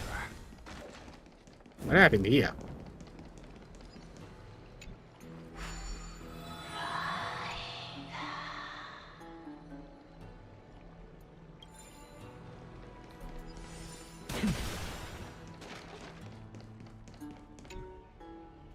Oh, travel from far. 100 challenges have already failed my trial. Will you be the 101st?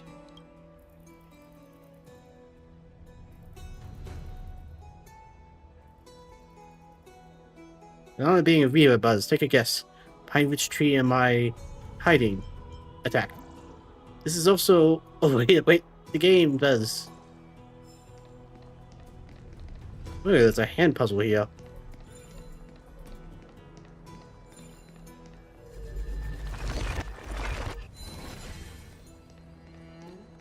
This place needs better maintenance.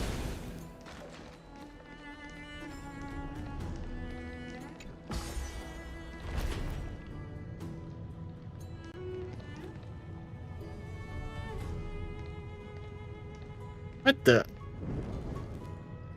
Okay, I'm definitely gonna need a hand for 2 of them.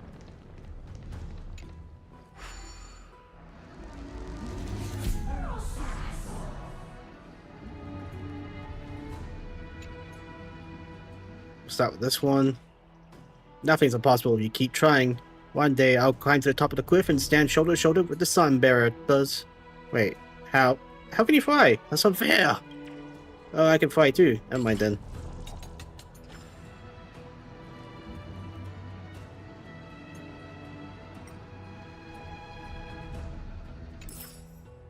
Treat, you found me. Something about this mural feels off. The many-eyed blind figure seems to be missing a few feathers. Treat, why could that be? Is it a revelation granted by the Master? Or a connection beyond time and space?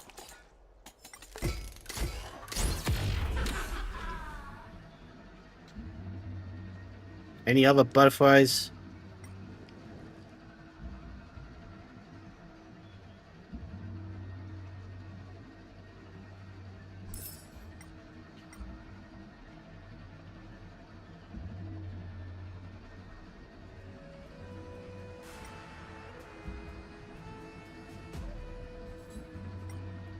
Oh, can I punch something? That thing looks oddly punchable.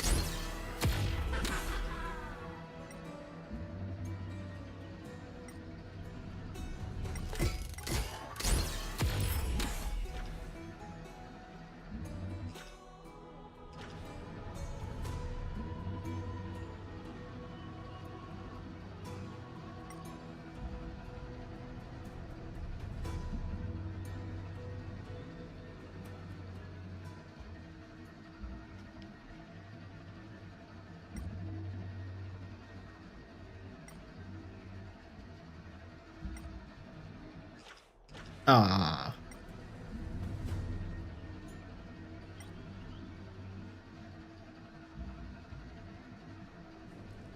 Where's the other 2 coins? I see one down there. And another butterfly.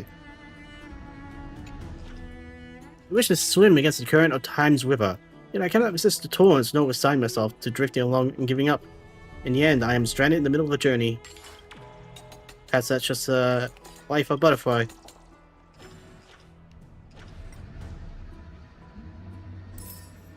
Alright, one more somewhere.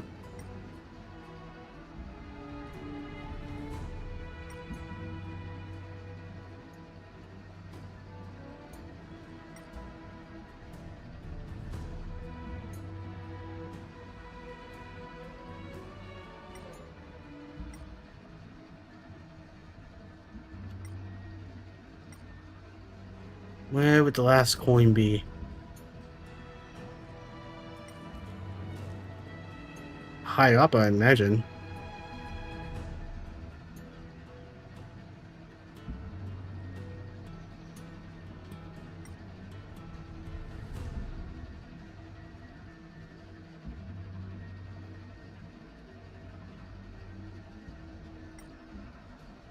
Not seeing anything. Come on, last coin, where are you?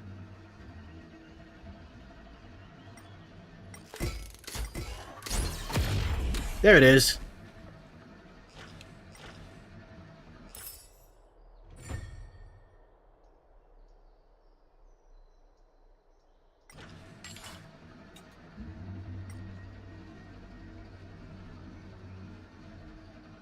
But I want to punch you. Alright, fine, you win. Not too shabby. Useful for alchemy. Another chest.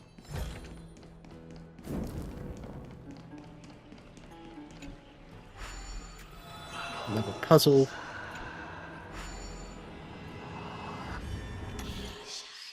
Oh dear. Can't go to the bottom or I screw myself.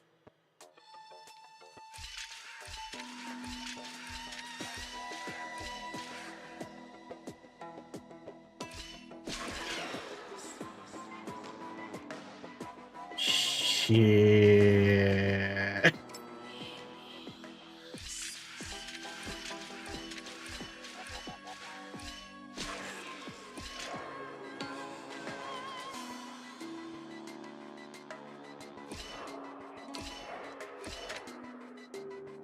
Okay, this is gonna be tricky. So I gotta get it to the blue.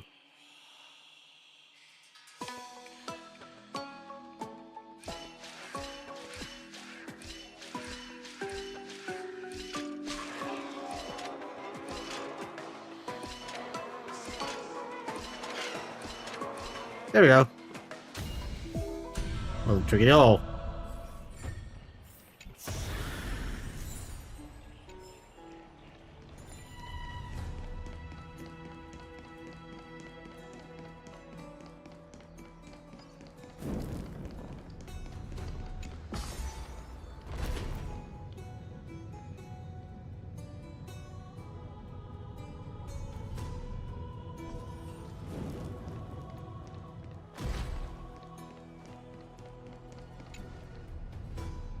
The devoted emissaries, heretical scholars, the lost wanderer, and the desperate outlaw. At the edge of infinity, we look up in awe. In a fleeting moment of terror, the long road behind fades from memory.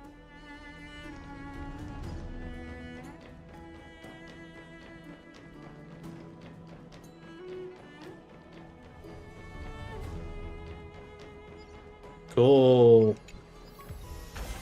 Not too shabby. Useful for alchemy.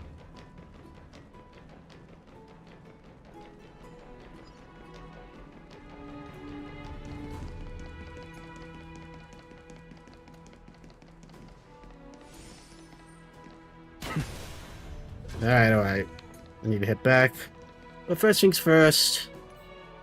I want to check out the shoes.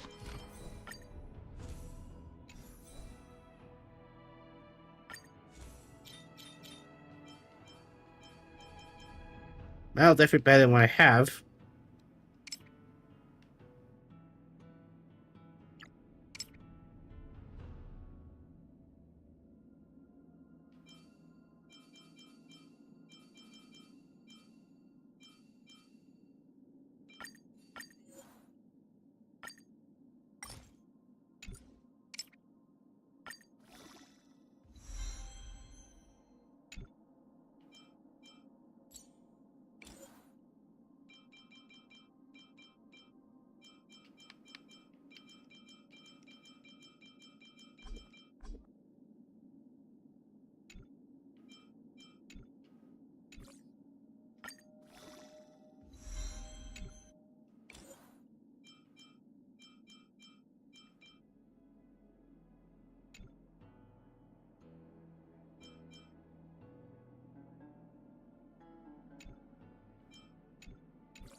Damn, a little bit more crit damage. Oh well.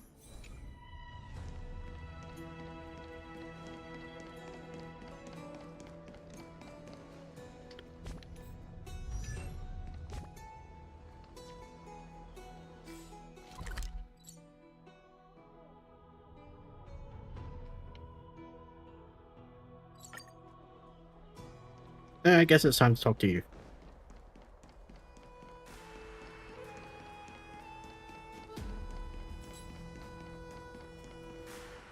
Lord Anaxagoras, oh, I've heard so much about you.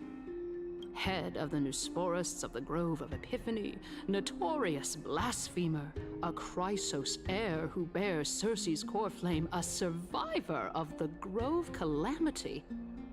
Did I miss anything? Well, if so, please be so kind as to enlighten me.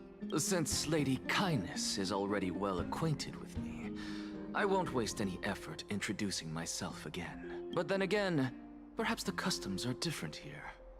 Back in my hometown, there is a form of etiquette known as honoring guests. The host will welcome their guest with warm hospitality by treating them to fine wine and a cozy bed.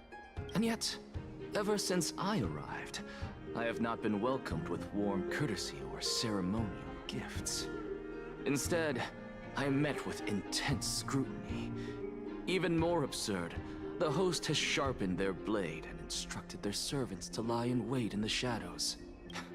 Perhaps you intend to cut open my heart, retrieve the core flame, and then hold a grand feast for all of the guests. Everyone, stand down. Thank you for understanding. I am but a feeble scholar who is not used to the stench of avarice and blood. No need to be humble, my lord. From my perspective, your courage and gumption are worthy of the reputation of the Seven Sages.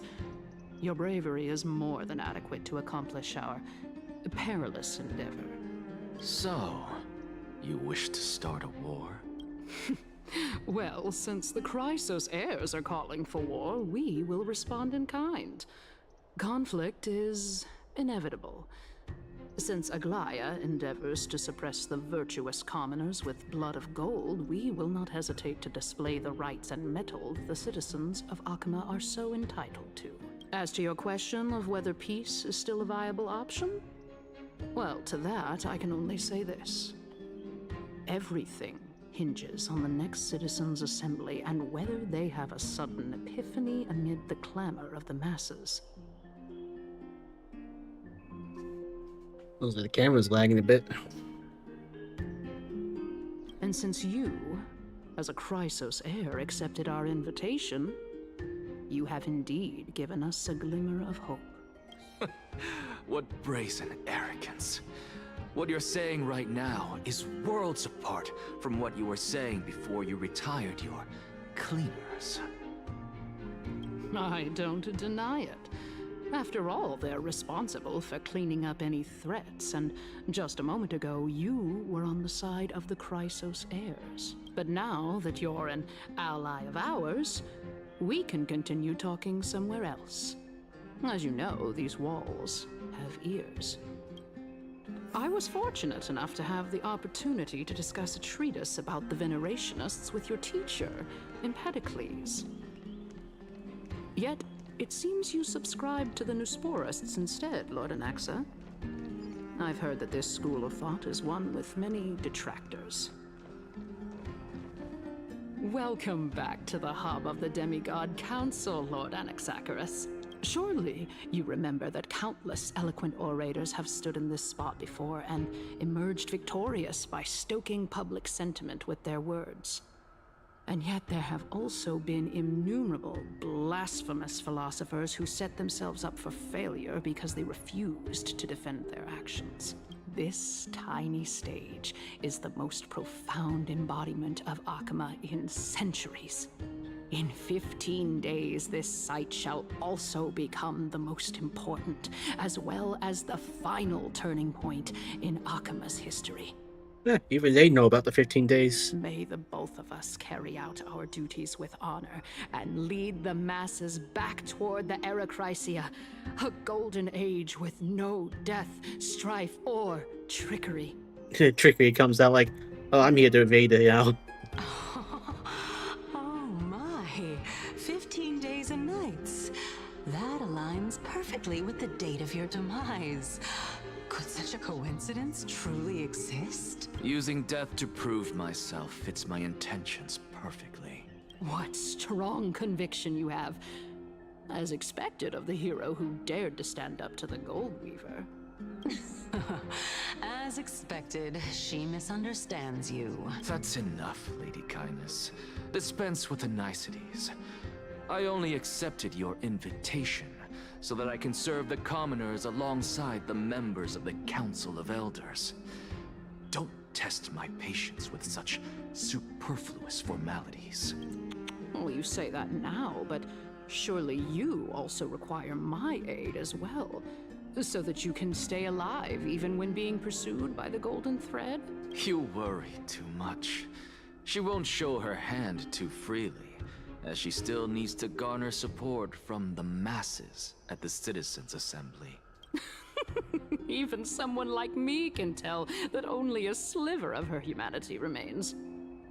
Surely you're not asserting that she will definitely act in a rational manner. As you're no doubt aware, Aglaya covets the core flame that I possess, which makes it the bargaining chip that allows me and the rest of you to negotiate with her. However, in return, I'll need the Council of Elders to support me as much as possible. Naturally, this includes the guards as well. Yeah, it sounds like he's going to become a boss or something. You're well aware how valuable Cersei's core flame will be in the era Chrysia that you are desperately pursuing. Talk is cheap, so you'd better act prudently as well. I understand. After all, this battle of wits is just a means for each party to acquire what they need. As long as your request is reasonable, the Council of Elders never shortchanges its allies. Since we're both intent on mutual cooperation, let's not mince words and just speak plainly to each other. Let us decide how much we can secure for ourselves and how much we're willing to sacrifice, like true philosophers, with our words and wisdom. Let's begin then.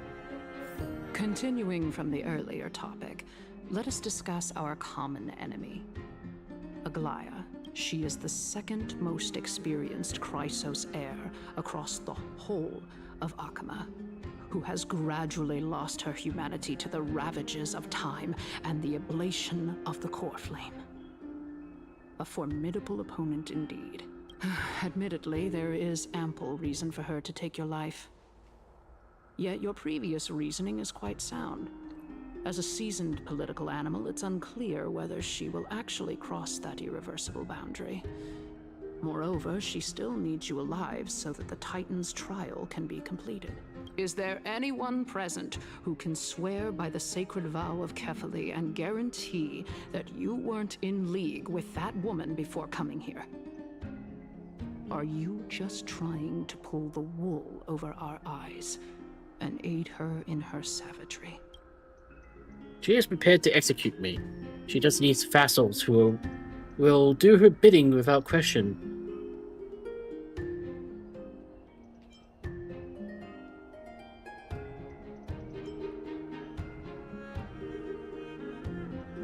If Aglaya required a suitably intelligent Chrysos heir, then I'm the best fit for her needs. However, it's quite evident that she has no need for a Chrysos heir who could break free of her control at any time. Since I believe in neither Titans nor the prophecy, there's no way that I would willingly walk on the path that she extols. Given how rigorously she enforces her principles, how would she ever accept a heretic such as me? I understand what you mean. At the very least, the both of us agree that this tyrant who wallows in extravagance and greed is the greatest threat to achieving peace in Akama. The Council of Elders is willing to defend your right to live, just as we defend every oppressed citizen. However, I regret to say that sentiments in favor of the Chrysos heirs and Aglaya are only growing in magnitude. The peace that we are aspiring toward, as well as everything that we hold dear, will be destroyed completely. The city will be burned to ashes, and the citizens' blood will be shed. Tell me, what are you willing to do for our esteemed citizens so that they can vanquish the enemies of our fine city? Garnering my support is equivalent to garnering the support of the entire grove. I'll be the one who shatters Aglaya's self-righteousness.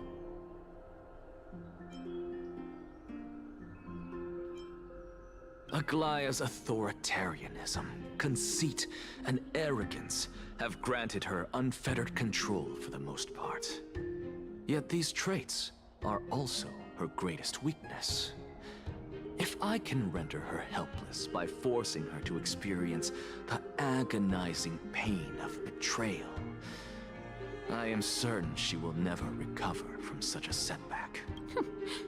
Surely you don't believe that such a tiny betrayal will be enough to push her to her wit's end. What's more, there are many who remain silent, merely watching to see how much chaos I can unleash. Not to mention, you know full well that the Chrysos heirs have never been a united front. In the name of Kefali, Akama thanks you for your sincere and valuable thoughts. At this stage, it's clear that you and I understand the benefits to be won from this discussion. Let me put it plainly. The Council of Elders has always been renowned for its fairness, and that fairness is built on a foundation of sincerity. The Council of Elders has vowed to all citizens of Akaba that it will always remain loyal to them. As for you, my lord, how will you guarantee that you will be able to live up to such earnestness and will not betray Akama's indomitable citizens when the opportunity presents itself? Just as you now betray Aglaya when it suits you. Surely you jest. My loyalty does not need to be proven. The fact that the Council of Elders is asking for proof of my loyalty is itself akin to a form of betrayal. As said, my loyalty is unquestionable. I am incredibly honored to have witnessed the both of you bury the hatchet in a civilized manner. However, I am afraid that I must interrupt for a brief moment. As the Theoros, I have observed the following. Lady Aglaya, the Goldweaver, is currently on her way to Dawncloud. Oh. Well, I do believe that we might have a slight overabundance of guests today. Hey, not my fault. Feeling dissatisfied, Lady Kindness? Despite the Council of Elders' lofty residence on Dawncloud, it must still tolerate the whims of the Chrysos heirs. So you were holding back just now. Seems like you are better at playing this game than I. In any case, I'm glad that she's arriving here. So tell me, Anaxagoras, now that you're an ally of mine, if Aglaya were to demand that I hand you over, what should I do? You can do as she says. Tell her that the Council of Elders merely wished to chat with me and had no intention of offending her. However, by doing so, the authority of the Council of Elders will be as thin as papyrus that has been soaked in blood. Not only can it be destroyed at the slightest touch, but the Council will also lose possession of a valuable core flame. No, more like 2 core flames. After all, at the next Citizens' Assembly, that young lady who is synonymous with death will also be standing on our side. Oh? How can you be sure of that? Is that of importance to you? All you need to know is that I have a plan. In my opinion, you should be more worried about the impending threat. If Aglaya can seize me in full view of the masses today, she could also dismiss the entire Council of Elders in one fell swoop tomorrow. If that happens, the discussion that we've just had will turn into an utter joke instead. Is this the outcome that you wish to see, Lady Kindness? Fine. I will handle this matter appropriately. But you do best to remember this. Fool the people and karma will be on your tail. I'll overlook it this time, but don't count on there being a next time. Unless, of course, you crave cruel punishment and consider suffering the perfect state to ponder the true nature of souls. Well, what do you know? That happens to be one of my rare talents. We shall see, then. Ah, I've got to say that you've managed to really impress me again. But shouldn't you be going after more? Dying to know what I'm after, hmm? I mean, I'm the reason Titan after all.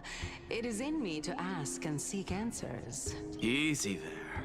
You'll learn the answers soon enough. I didn't bring it up with her purely because she doesn't have the means to give me what I truly want.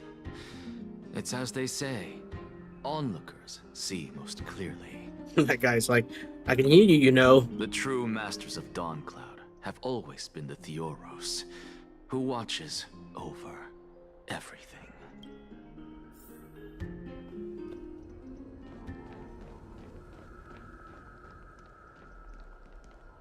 An expected visitor. Welcome once again. You know, you could actually skip all the pointless debate and come straight to me to seek an audience with Kefali. I have no reason to refuse you, do I? You may not, but kindness has. Whoever gets hold of Kefali's core flame will get to rule over Akama. She's wary of me, so naturally I had to gain her trust. I would say that debate was not at all pointless. Very true. In my view, this individual has gone to great lengths to get close to Kefali. He might very well be plotting something nefarious against the Titan. Are you still willing to let him pass, knowing this? Yes, very much so. All living creations are always free to visit Kefali's transcendent vessel. This comes with being the world bearer. You know what's funny? He sounds like the guy from Half-Life 2. You know, the, everyone calls him G-Man. Don't even know if that's actually his name. I mean, I played Half-Life 2, don't get me wrong, I just don't remember his name. All I can really say is, he's like, out-of-world businessman. How convenient it is to be able to hear what they say. It is truly my honor to speak to a venerated Titan in person. Please, go ahead.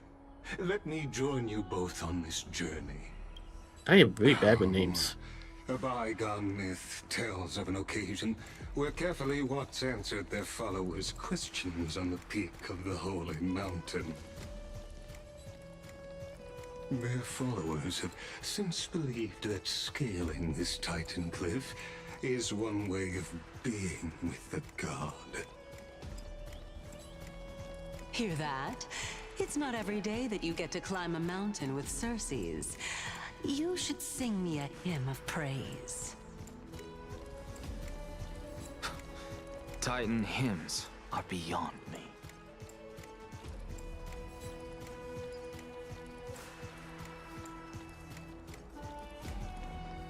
Go on ahead.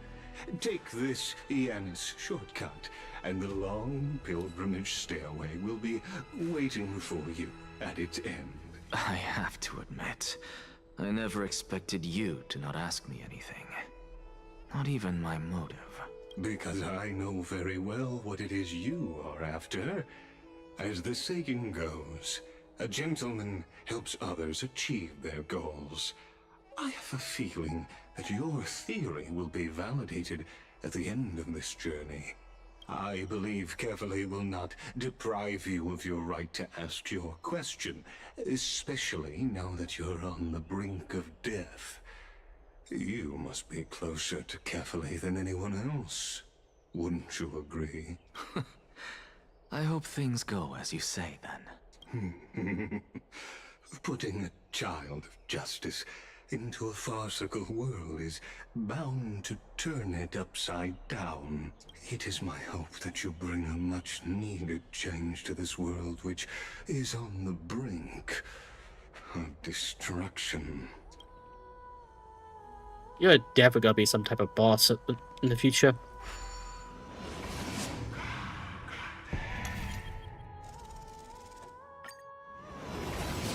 Maybe you're a servant of a Titan. Honestly, this is my first time going up to Dawncloud's peak. What a splendid view. Isn't it about time you recognize the magnificence of us Titans? Well, I don't see how this place is different from those temples in the city. All they have are magnificent facades. And even though I've come this far, I'm still doubtful about getting useful clues from him. I must be getting ahead of myself to be expecting to hear something nice from you. Oh? Haven't you been in my head for some time now? It's high time you get used to how I feel about things. All right, we're just a short hike away from Kefali. No time to waste here. So the intellectual debate from earlier was too draining for you, huh? If Amphorius gets a new lease on life, you should focus on strengthening your body and stop shirking social interactions. Save your concern. The Titan is in sight. Can you make it? Why? Are you going to carry me up if I were to fall now? I know how far I can go, so just hold your tongue and come along. Fine then. I guess I won't say any more. I'll just wait till your soul dissipates completely to gain control over your body. Wait. Who is that? Cersei's? Yeah, she looks different. Hey, look at that. Huh? What should I be looking at? Am I hallucinating? Or do we even get to see souls when we're close to dying? Well, that's interesting. The two Cerseis.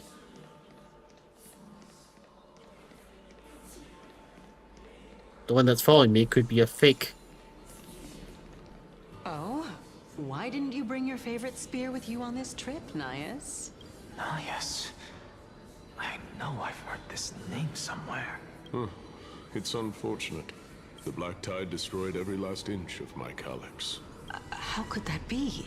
Even a creation of Georios, from their prized ores and molten fire, couldn't escape the fate of destruction? Hey, Cersei's. Do you know a certain Nias? Nias? No, not that I remember. How did you even think up such a strange name? Imposter. I just saw him. Nias. A warrior-like figure who was just chatting with you here. No, I have no such memory. Could you be hallucinating? She's the biggest imposter here. This is a departed spirit.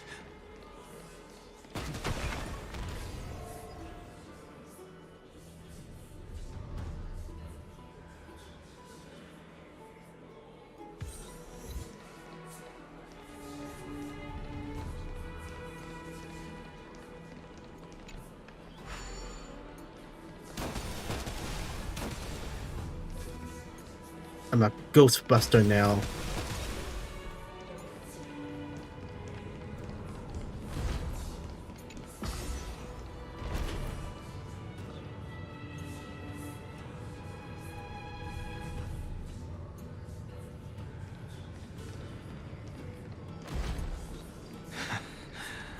You two again.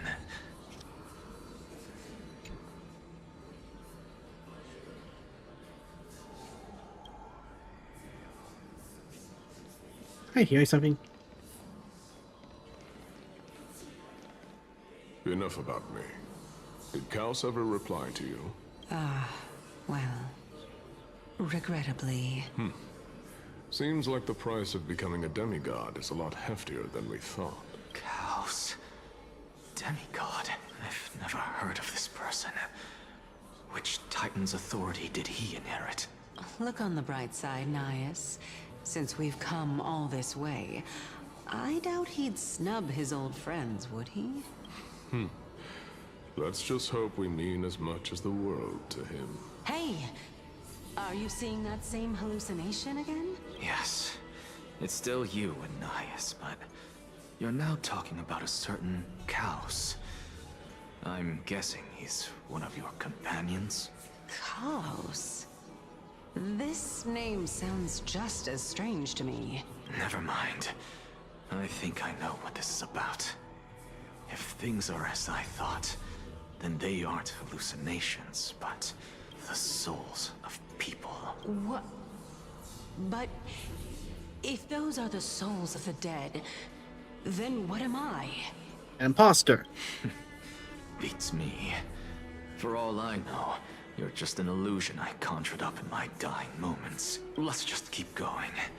As long as I take in more sights and hear more stories. Know your limits. Wander too far among the dead, and even I might not be able to save you. I'm fine. If this is indeed as I thought, then this will be very amusing.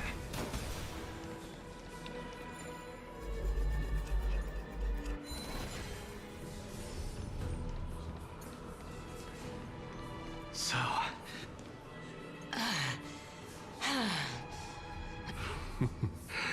Can you keep going? Of course. I'm just... If I knew we had to climb a mountain, I wouldn't have come along with you. I guess this also counts as one aspect of the world-bearing burden. If Amphorius does have a next life, you may want to get your body in shape. Keep your sarcasm to yourself. I'm not getting anything of value from them. I would sooner throw myself off this cliff and hit rock bottom than exercise even a little. Okay, that's just sad. I am Calypso of the eminent Seven Sages, after all. Training would make me no different from those Helcalithist barbarians. Calypso? She's one of the Seven Sages. A member of the Grove? No, she can't be. I would know her name if she really were one of the Seven Sages. Hey, Circes. Does the name Calypso ring a bell? Circes? They're gone. Doesn't matter. I can do this myself. Looks like I'm nearly there now. The land of the dead.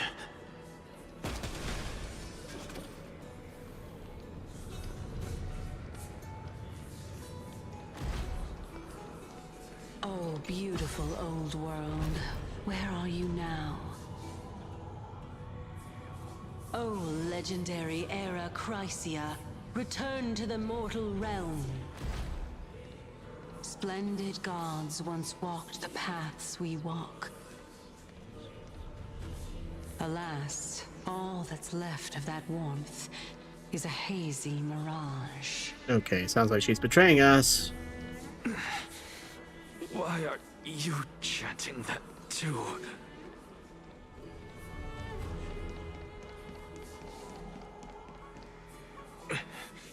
We're here, finally. So, I don't get to ask the Titan my question, but all of you make for a pleasant surprise, nonetheless. Very well then, let me uncover the truth for myself.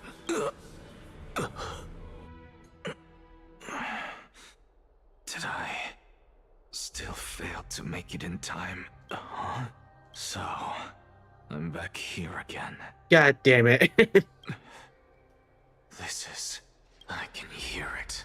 I hear it from the depths of the tides, behind the closed doors of the void world. A voice ready to tell me something. This time, the voice is a lot clearer than before. Since we've come this far, let's just wait. Lord Nias and Miss Calypso, are you both here to visit Chaos too? Yes, and we've been waiting for quite some time now. Regrettably, he hasn't answered us. The worst-case scenario is that he's already been overwhelmed and crushed by the world-bearing burden. You're overthinking, Lord Nias. I can still sense Chaos' soul in the area. And besides, we both know Chaos' nature. A deliverer like him wouldn't fall so readily, much less give up on all that he holds dear. Isn't that so? Another deliverer, huh? Yes. I have faith in him. That reminds me. Why are you making this trip alone, Polixia? Oh, my sister needs more time to make sure the flowers are fine. Such a pity. Both of you have hearts kinder than anyone else. Yet you are born only to take over Thanatos' divinity. Wait, so you're Castra's sister? Everything that I see and hear this time has left me shaken to the core. What may seem like a mundane conversation is in truth a once-in-a-lifetime exchange that has revealed the ultimate answer to Circe's question. The conjecture has taken shape and must now be solidified into a theorem. Next, I only need to seek verification from Kefali. By doing so, I can answer Circe's question and reclaim my body. But no, I will not do that. That isn't important, because another one of my conjectures, one that I have always dreamed of proving, has been proved right this very instant. Fusing a mortal soul with that of a Titan to replace said Titan is not a ludicrous idea, after all. Uh-oh. Oh, I'm done home now. What are you thinking about? Life. Just amazed at how this towering tree is Circe's divine body. Its majestic sight. Is that so? You don't look the slightest bit amazed, though. Plus, you seem to be strangely familiar with the city around the Great Tree. Maybe something from the past I won't let go into. Events of the past, huh? I was also a child when I looked up at Circe's. Their leaves and branches reflected the sparkling stars. And their trunk was like a pillar that supported the sky and ground. I stood at this very spot back then, imagining the day when I could climb to the top of this tree. Because I would be the closest I can be to the sky at that spot. You're a sky priest, yet you study at a place that is home to the Reason Titan. That's rather counter-initiative. Don't read too much into it. I mean, can mortals even hope to reach Aquila's realm? They're a strict and draconian god. Nothing like Circe's. Reason is willing to share what is theirs with others, but Sky only expects people to revere them. You get what I'm saying, right, Denny? After all, the Titan that imprisoned you and Grey here in Amphorius is none other than Aquila themselves. Yes, I didn't count provoking the ire of a local god. There will always be people who dream of soaring towards the sky. The Grove has a wealth of research on Aquila, and that is exactly what we are here for. It's just... I never thought Grey would meet with something like that before we set off. As a physician, I should have been there by his side. Her side, you mean? Bad luck tends to come in streaks, so don't beat yourself up over it. Besides, Aglaya needs you here to uncover the truth behind what happened to the Grove. We should make the most out of this trip and keep a lookout for any documents related to Death Titan. They could be useful to Sylvan. Yeah, there is no rest for the weary, huh? In any case, what we're looking for could be anywhere in this enormous grove. Let's split up to cover more ground. Danny, with your skills, I'm sure those monsters born of the Black Tide will pose no threat to you anyway. How about you? Will you be alright on your own? Have you forgotten that you're talking to the chief physician of the Twilight Courtyard? Have more faith in me. I'll be just fine. The silence in here is near deafening. With the vast amount of knowledge it holds, this academy is akin to a labyrinth of information. Even the cleverest of scholars would easily lose their way in here. Should get my thoughts before heading in. Miss Aquila, the Titan who reigns over the domain of the skies, is a colossal bird that overlooks the world beneath them with 100 eyes. As long as they continue to soar above the clouds, the people of Avoris will remain trapped in the ground. Hycene's forebears were priests who worshipped Aquila. Nobody is more familiar with the taboos of the Sky Titan than her. Seeing how Aglaia has sent her here as a guide, it's possible that she plans to have Hycene take on a trial in the future. In the Forius, Titans are a common topic of discussion. People create myths that, in turn, conceives Titans. It's a tricky task to keep an objective view when among the people of the Forius. Is there a way to step out of the situation and look at it from a different perspective? Titans and Eons are two distinct classes of beings. Titans can communicate with us humans, and it's not impossible for us to overpower them. Upon their demise, they can even take over their divinity. In this regard, Titans can be said to be a lot more similar to humans than Aeons are. Quetzal's heirs are humans who possess heroic qualities, with most of them demonstrating extraordinary combat prowess and strength. Upon clearing a core frame trial, a Quetzal's heir can either ascend to the demigod and inherit a Titan's divinity. Wait, something about that feels off. Is this a selection process of some sort? Guided by the prophecy, the heroes are on a quest to reclaim warframes and usher in the Era Nova. Their efforts have been gratifying results to date. As I expected, the prophecy is the hardest to make any sense of, but with buried information gone, no matter how much I ruminate on it, it won't yield any results. I should leave this for another time. Nobody could have imagined that Sylvan's life would be forfeited the moment we landed on the Voice. I should have done more to keep us safe. But it's not too late. We still have a fighting chance. The unique rules that govern life and death on Voice might just work in our favor to save her. The Grove is a veritable library of knowledge. Maybe they have records of a similar case. Please let there be one.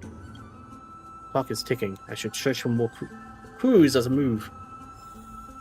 Night sky feels unusual now that I've gotten used to the eternal light of Okima.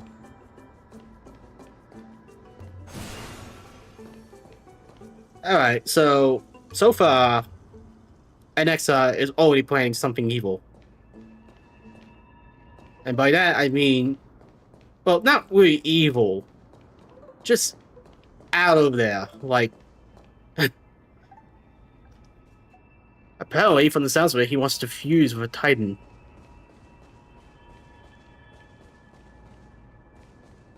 How am I supposed to get that beetle? Hey, why did you just turn so suddenly? You frightened me.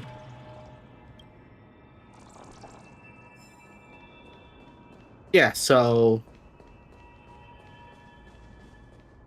I guess we're gonna be dealing with that later. Either in 3.2 or 3.3.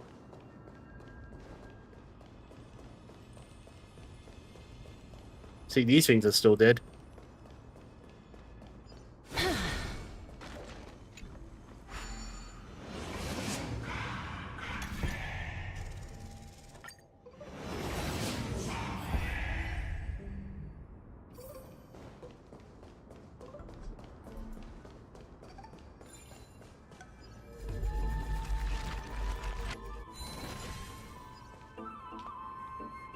Black monsters are twisted in form, and their life has turned to ash. Give up their souls. It's impossible to figure out their form when they were still alive. These are the remains of the Black Tide monster. It does look different from the Titankin from up close. What's that underneath it? A scroll?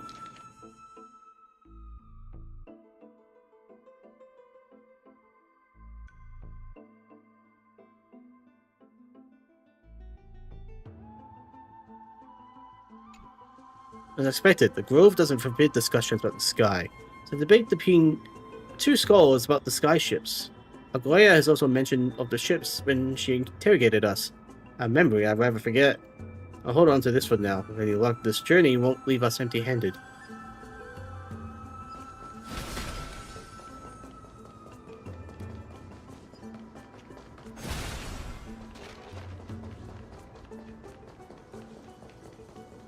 Of course.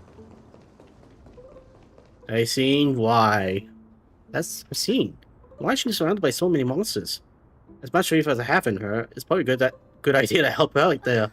Really now? This is way more trouble than I could have asked for. Need a hand? Or you could sit back and watch. I can't tell if you're serious or not, but being hard to read isn't without its perks, I suppose.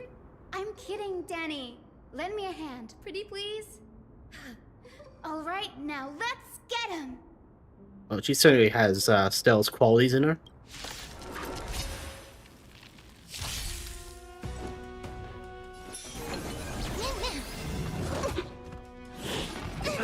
Confidence.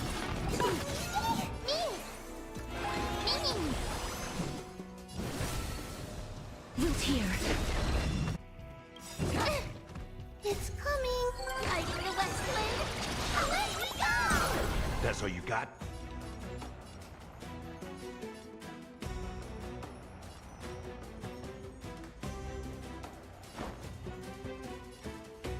How's this taste?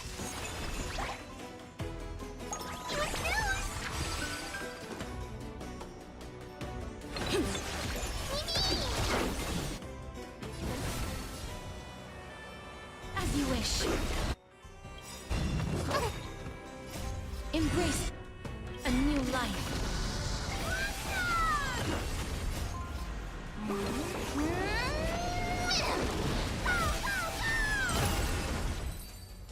Ah.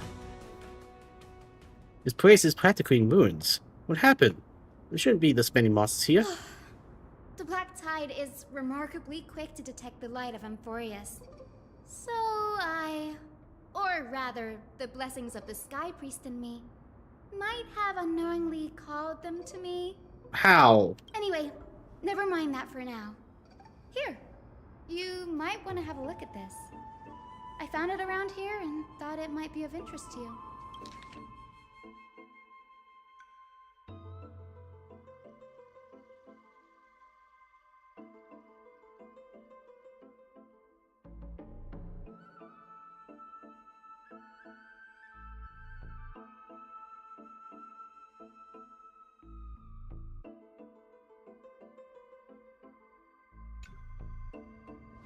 Anaxagoras.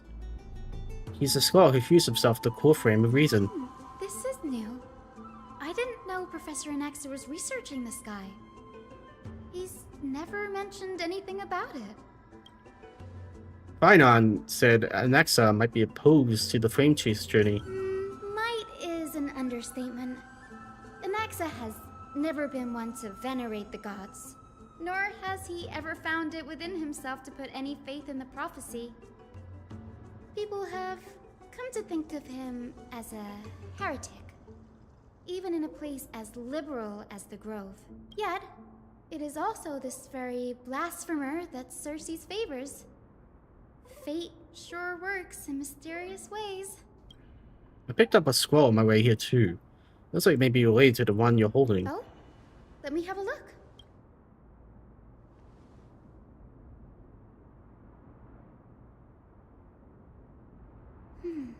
By the looks of them, these scrolls are records of two conversations that took place in the same setting, one after the other.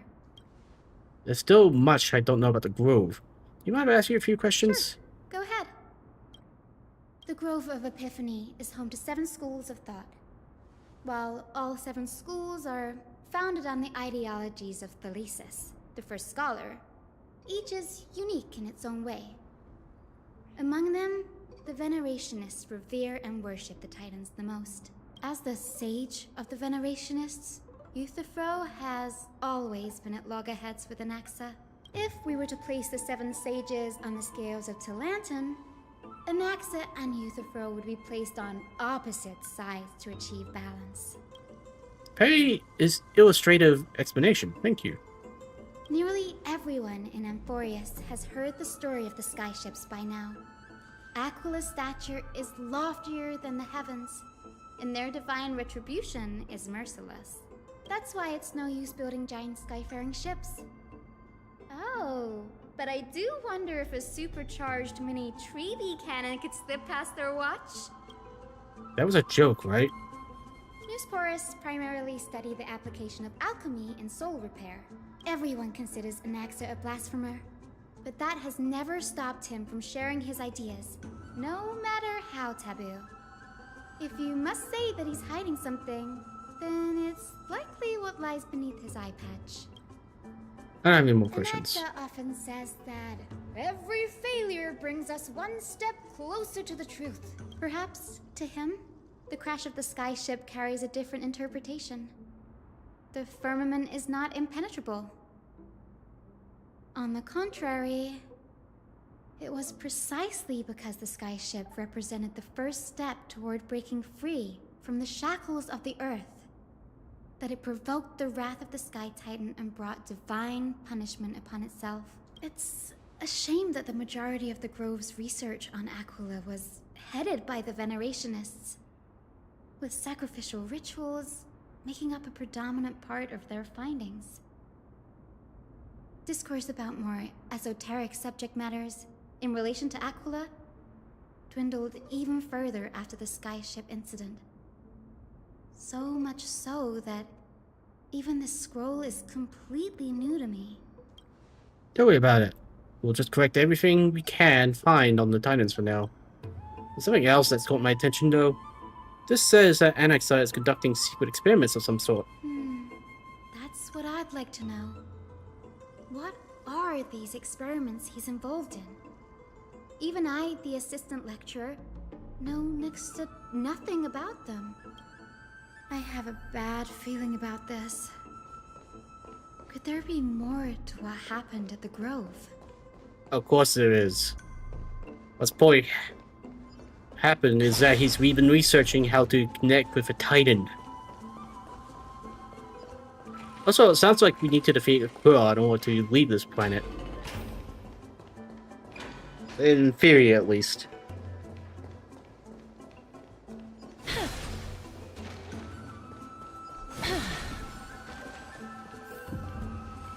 This is the Library of Philia, a place where the Grove stores its collection of tomes. And then Dunhang's like, but where are the books? Other than books written by the 7 schools, you can also find philosophical texts, ballads, and religious writings from the Outlands here. Cities that desire to learn from the Grove were apparently expected to contribute knowledge of equal value to what they sought. I imagine people will be paranoid with that heartbeat. We've had more than our fair share of hilarious episodes over the years. For instance, it's said that the Erythrocheramists once borrowed a manuscript from a certain author, but ended up returning a copy instead of the original. What's more, the original manuscript was supposedly then hidden here. That doesn't seem like a nice thing to do. Nice? No need to hold yourself back, Danny. You can just tell it like it is. Their behavior was no different from bandits. Oh, if you don't mind, did the Grove ever rob castrum criminals? Whew. You've got me there. Some said you couldn't even find a dictionary in Castrum Kremnos, so I guess they were spared. There are too many books in the Library of Philia. Flipping through them all will take too long. Why don't we use the Biblioslate to search for the texts we need? We can bring them back to Akama for reading after that. Agreed, this place isn't safe. We should leave as soon as we're done. There's still 7 more scrolls strewn over the place. I'll gather them while you pull up those texts. This way, nothing will be overlooked.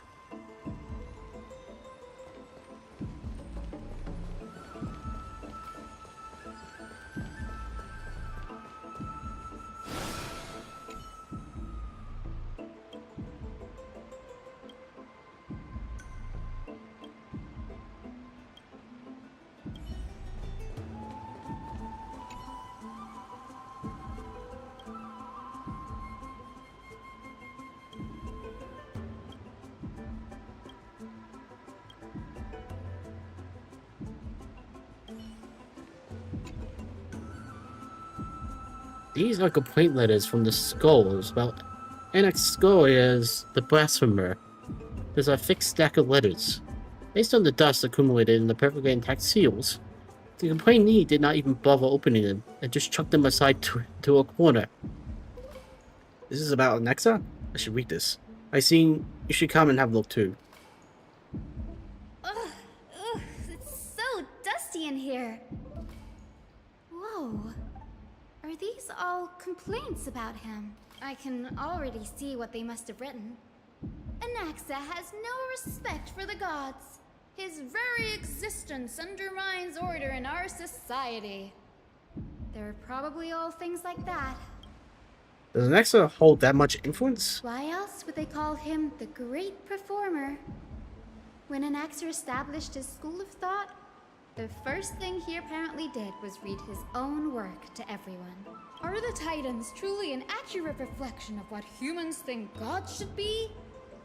Worlds created by gods are indubitably perfect, but what of Amphorius? Only foolishness and insensitivity everywhere you turn. An uncanny impression. What happened after? They marched him straight to the seat of judgment before he could finish. Though what he took on in the end was more of a debate than an actual trial. He had to address every one of the scholar's allegations, or face expulsion from the Grove. The first allegation was... Do you agree that since the Titans created the heavens and earth, so the mountains, rivers, and seas must likewise be their creations? Am I supposed to put myself in Anaxa's shoes and answer that? Based on the history of the Flamechurch journey, humans have the potential to take over the divinity of Titans. Anaxa said the same thing then. Needless to say, his critics didn't take kindly to his answer, so they followed up with a second allegation. You claim to be studying souls, yet you are, in fact, defiling them and committing acts condemned by the gods. Do you admit it? Anaxa always wears an eye patch, never removing it, even when alone. Some say he used one of his eyes as an alchemical ingredient. Every being in the world owes their safekeeping to Kifili, and this is even more so for the Chrysos heirs who have divine blood coursing through them. If he has really done something of that nature, then it'd indeed be sacrilegious. Thankfully, they had no way to prove it, so it amounted to nothing more than an allegation in the end. One by one, Anaxa engaged in wars of words against those who would challenge him. Toward the end, a scholar asked him, Anaxagoras, have you any respect for the gods? It was only after a brief silence that he answered, I have never denied that Titans are meant to be noble constructs. What he didn't say? That the Titans are not noble? Rings louder in this case. Yes. I'm not sure how that controversy was eventually resolved, but what's for certain at least is that Anaxa was allowed to stay in the Grove where he continued his research, despite being regarded as a heretic. By the way, this stack of complaint letters has reminded me of a place in the Grove. We may find clues there that aren't on the teleslate. I'm talking about Anaxa's alchemy lab, hidden between the cornerstones. Given the Grove's meticulous approach to archiving, could there really be such an oversight right under their noses? A well-kept secret. Among the 7 sages, excluding the nominal chief sage, each has a private sanctuary where they can conduct research undisturbed in their free time. Even the administrators of the Library of Philia are restricted from accessing those places and documenting the sage's research. But with the Grove in this state, I'm sure Anaxa won't be mad even if we sneak into the lab for a short while. Right? Then Anaxa suddenly appears and points a gun at her.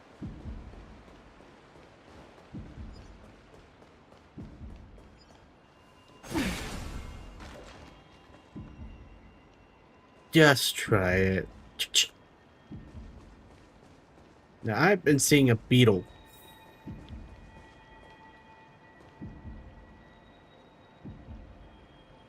Where?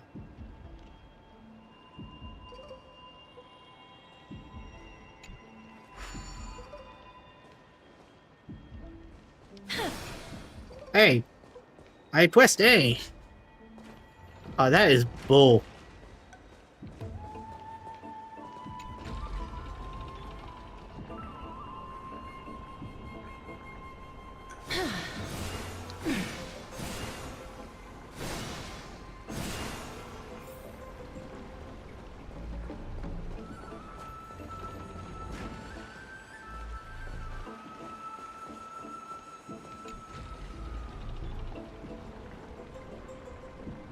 Is it gonna keep moving?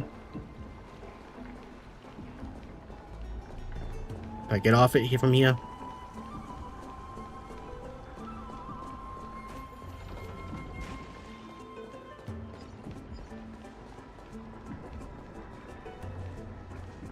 Yeah, let's wait for the second chance.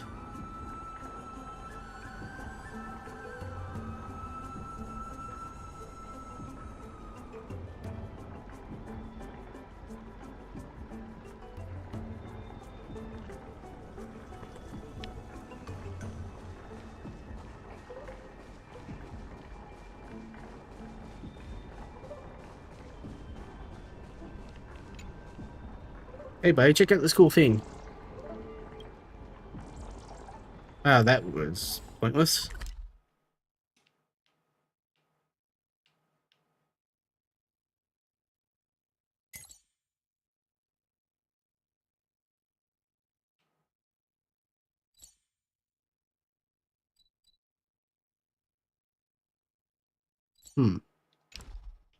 I guess I'll take the water wheel then.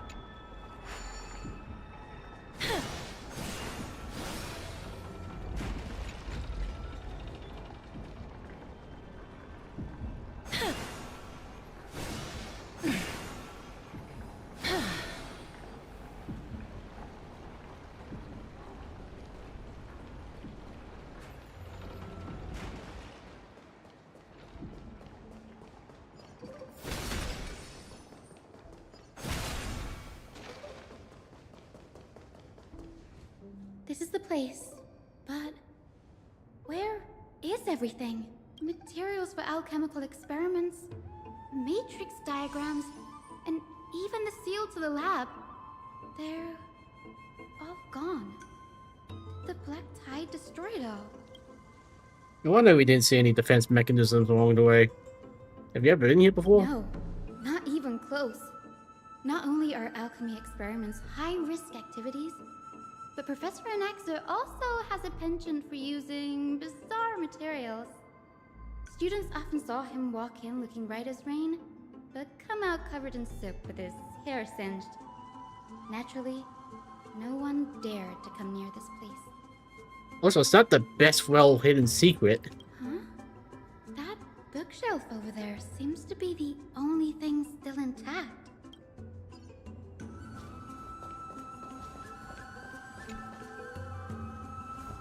These are the materials requested by Anaxagoras.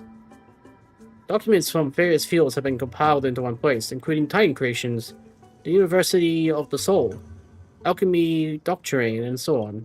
Most materials look to be within the research domain of the Nospoets School of Thought. However, a document titled A Study on the Precious Air's Background is mixed within.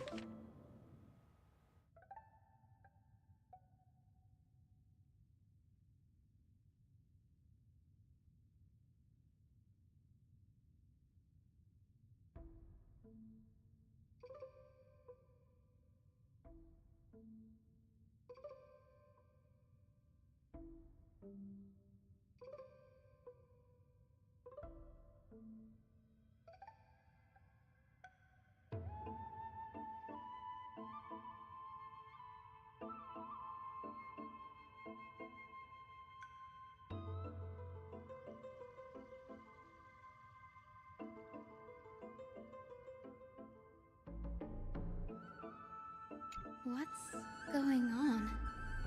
Anaxa is conducting research on our friends in Alchema and...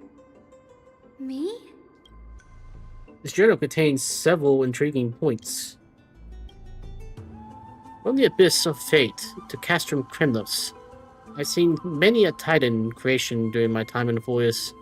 Life forms created by Circes can also be found in the grove, but fusing them with human souls through alchemical means? Can't even begin to imagine. Anaxa seems to hold special interest in the divinity coursing through the Crystal's air's veins, and has even conducted a thorough investigation into the hero's backgrounds. Wouldn't have been so strange if he had focused only on Cassie, given her own curiosity about her origins.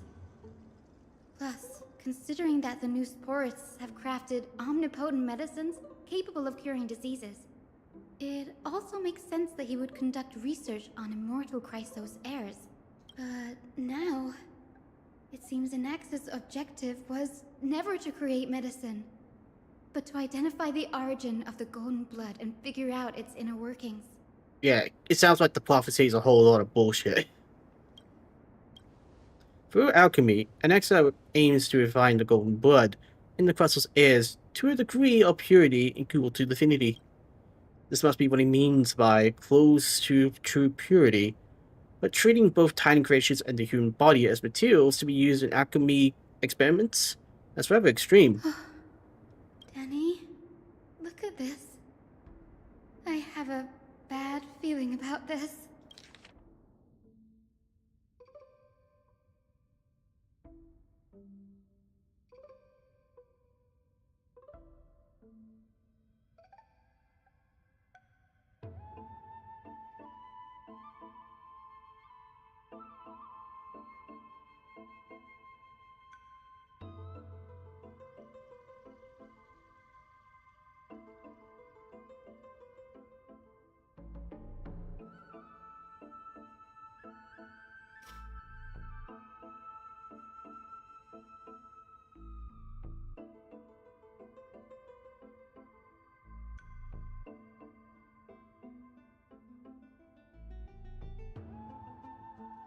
Can even melt a titan. Wow. My biggest fear. It's come true. After going through his notes, I think I can piece it all together now. Anaxa was carrying out experiments on soul transmutation. You mean he's trying to reconstruct human souls alchemically? Yes, this is what he was secretly conducting research on. Something he had to keep hidden from others. Compared to his public speeches, this is the real blasphemy. Oh, I just thought of something. What's wrong? Do you remember when the Black Tide was approaching? The Grove had planned to send Cersei's core flame to a safe place. But an accident happened along the way, and Anaxa lost his life in the process?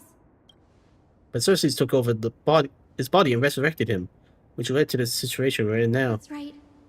But what if Professor Anaxa's fusion with the core flame of reason wasn't an accident? What do you mean? Put yourself in his shoes. Knowing that the Black Tide was closing in and your time was running out, what would you have done? I put my fears into the test, no matter the cost. Exactly. When the Black Tide came, the true reason Anaxa headed to the Luminary Throne was to transmute and fuse himself with the Titan's core flame. Did he succeed? No. Judging from how he reacted after the event, the results came as a surprise.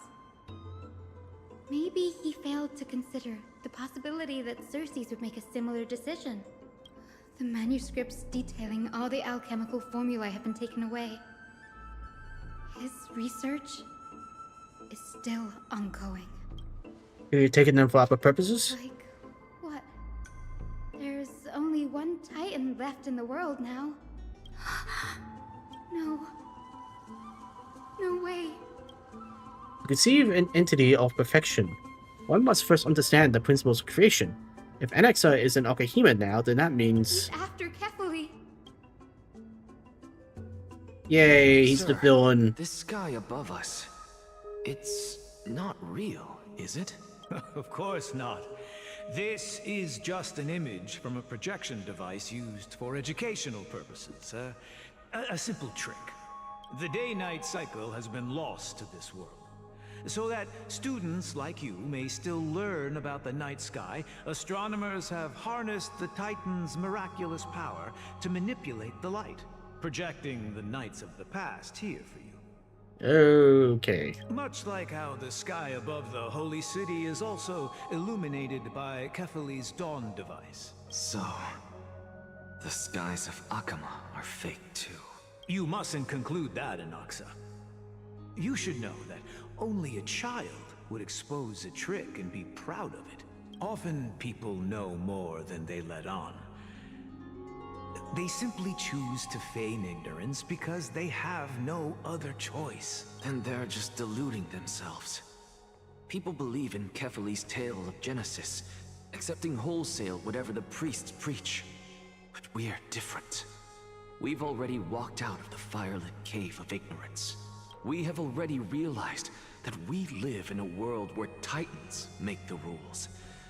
Even when we look at the sky, we're only seeing what they allow us to see. Rather than gazing at this mockery of a night sky fabricated by them for the rest of my life, why shouldn't I be the one to take control of the projection device instead? So much time has passed since you sowed the seeds of doubt in my heart, child. Many a night, I find myself penning down all my theories and wild ideas, only to burn them to ashes when I open my eyes in the day. Why? Because we'll face death by burning if word gets out? As a sage of the Venerationists, my soul has already become inextricably linked to the great tree. Every word I say and every move I make is certain to influence every leaf, every branch, even the tree itself. But above all else, my days are numbered. Instinctively, I have my doubts about the golden blood and the human soul, yet I have no means of verifying them. The golden blood in my veins is woefully thin, and I am loath to waste what little time I have left obsessing over a hypothesis that cannot even be proven in the first place. But I can, sir. I can do it for us. The time is right. Give me all that I need, and I shall accomplish this grand feat on your behalf. You're right. I shall do just that. In the next meeting of the sages, I will spare no efforts fighting for the rights you deserve. Go. Establish your own school of thought. Find out what we are. Become the one who conquers the ultimate truths of the world. Child of humanity. You didn't go to such lengths for an audience with Kefali. Just ask him a few questions, did you? No, he's gonna become him. So, you figured it out.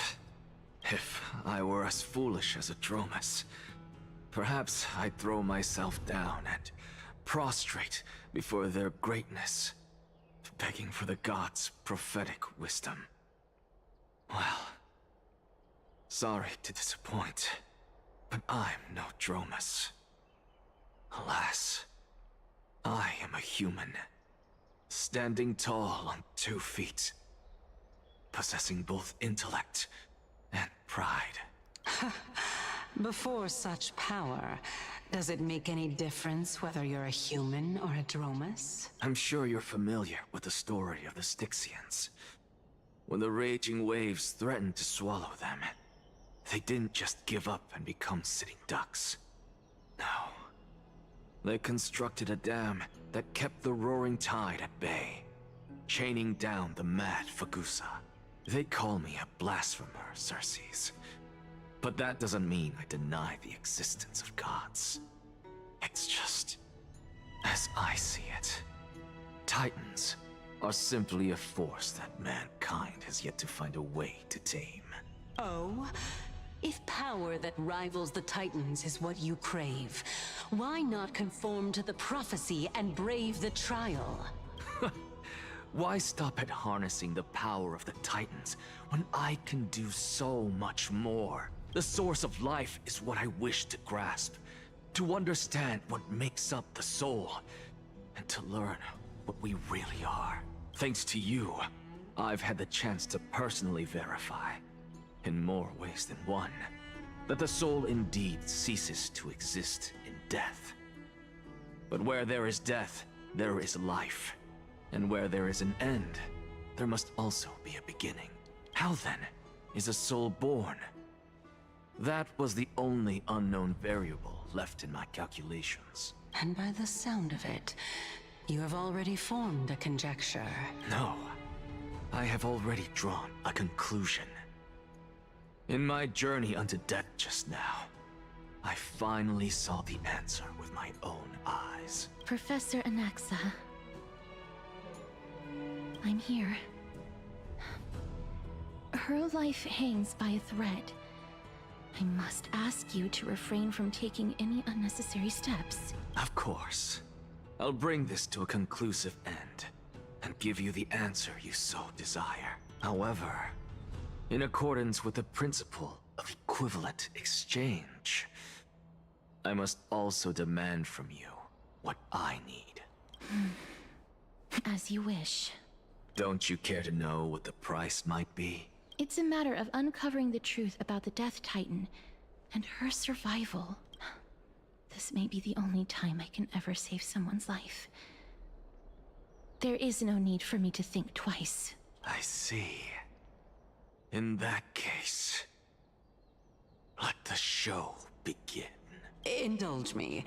Am I correct to say that you intend to prove Thanatos' whereabouts and prove the nature of our existence now?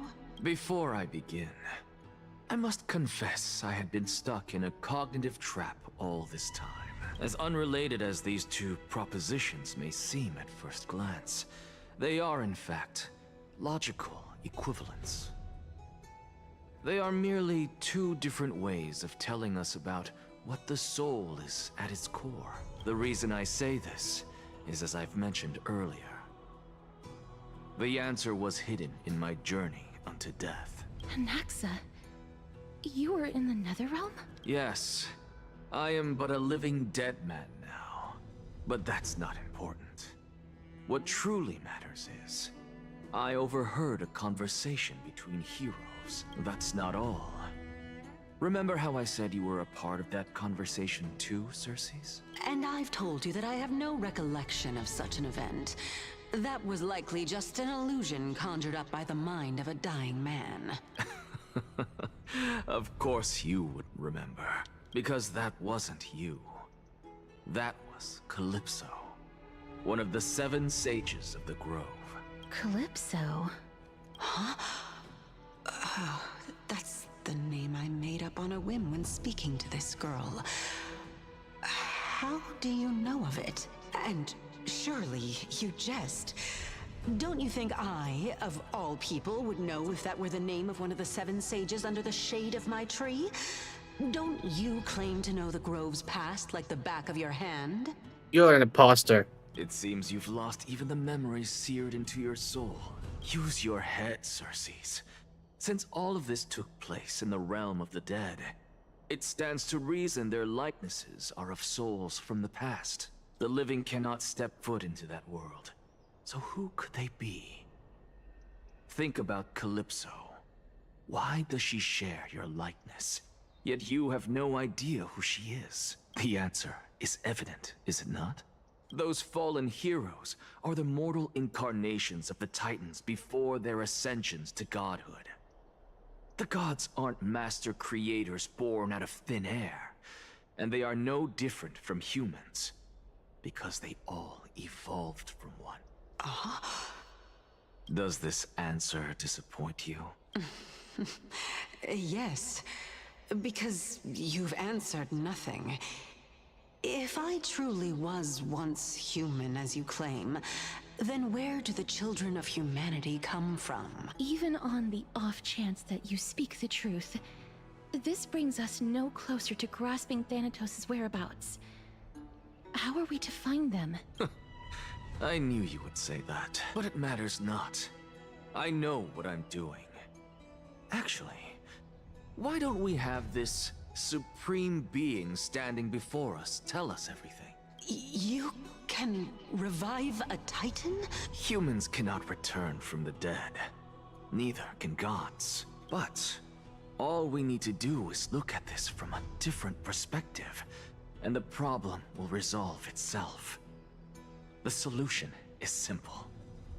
Just like what you did to me. If I'm reborn as Kefali, I can rebuild the world and all within it as they once did. Simple, is it not?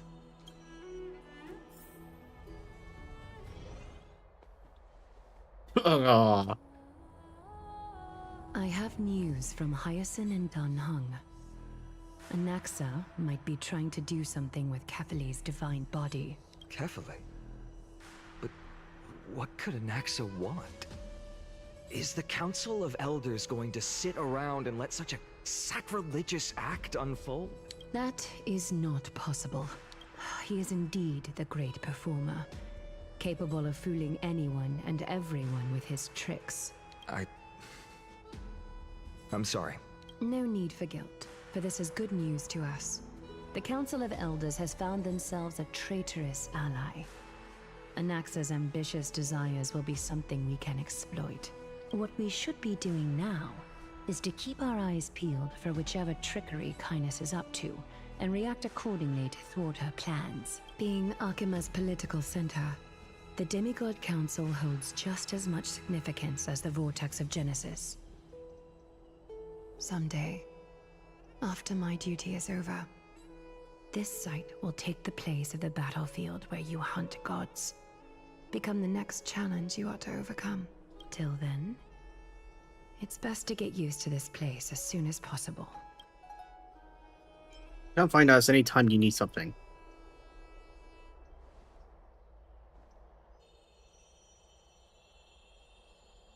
Preposterous! The Christos-heirs only have their standing because of the Council of Elders. How dare they trample over it? Ah, these people are shooting daggers with their eyes. It's been a while. Oh, you're still alive? Oh, Oleg, oh, Orpheus? But we never met. That's fine. I recognize you. The young lord has nothing but good words about your courage. It has indeed been some time, Lord Krateros. What brings you here in such haste? Shh. Keep it down. Be more vigilant. See those duplicitous dogs over there? They do the dirty work for Kynus. I've already ordered my people to hold them back, but we should still lay low. Unless you're itching for a bloody fight to get a workout in. My bad. So, did something happen? Did you hear thunderclaps last night? It would be hard not to notice when the claps at more daylight. Hooray, Zakron! Someone coming to save us. What? She's been through a lot lately. Please pardon her. Can you tell us more about these thunderclaps? Thunderclaps are beacon signals of strife. They are a message from the young lord. He threw a spear bearing several words at Akama. Watch out. The Flame Reaver is back. Of course. I guessed as much. We didn't actually kill them back at the Kremnos Arena. I figured this is something you would want to know. We Kremnoans never back down from a fight. So if you plan to take that thing down in a battle, reach out to me anytime. You have my gratitude. I will let Aglaya know about this right away. Remind her to be on her toes while you're at it. That vicious Kynus has been unusually active lately. Those lackeys she keeps undercover have been going in and out of the city a lot more frequently these days. Some even seem to be getting Kremnoans to defect to the council. How dare you! Don't place that! That's her. Looks like you can see it for yourself. We should get back. Thank you for the intel, Lord Krateros. Okay. By Kefali into Lenten above, as the Theoros I have observed. Virtuous citizens of Akama, fine Nevides, Elysiae, and the Outlander are heading toward us.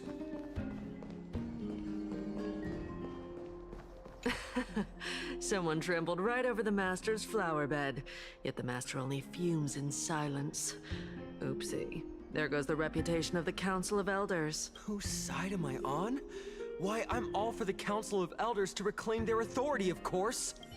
Boo, you suck. They're here. The Christos heirs are here. Oh, I should have gone back home to fetch a sacrificial vessel, some floral crowns, and frankincense to burn and offer. Oh, Titans! Please, forgive these arrogant and self-conceited heroes!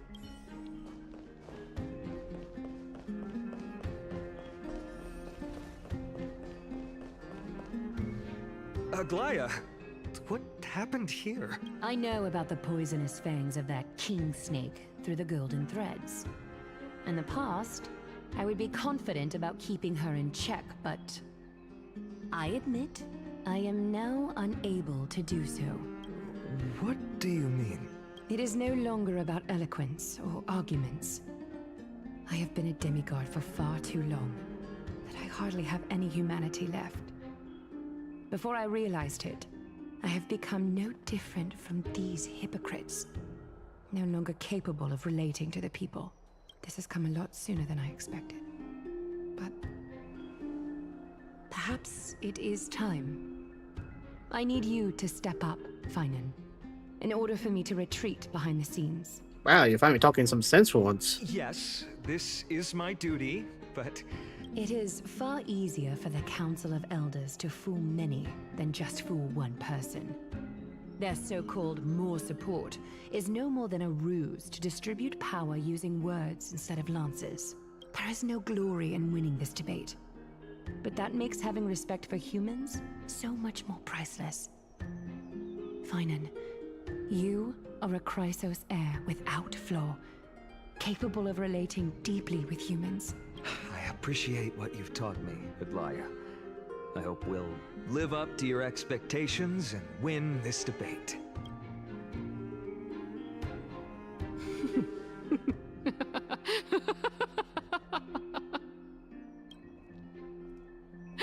Oh, you've done well, Lord Calictus. Let me take over and personally close this debate for today.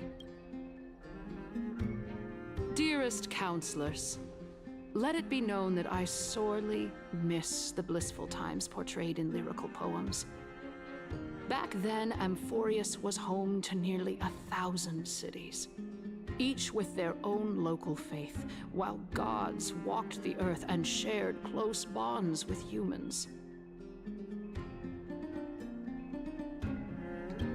Yet, in the present, people from all over are forced to leave their homeland to seek refuge in the holy city, where they hope to rest under Kefali's protection. All of us have long been in the same boat, with no way out of this plight. We didn't have a choice in the past, but now the Council of Elders brings to the table a new possibility. All I have left is one question for you. Would you rather strive toward the unheard of Era Nova, or return to the prosperous Era Chrysia of our past? Make your choice. Now, which of the two would lead mortals to an ideal future?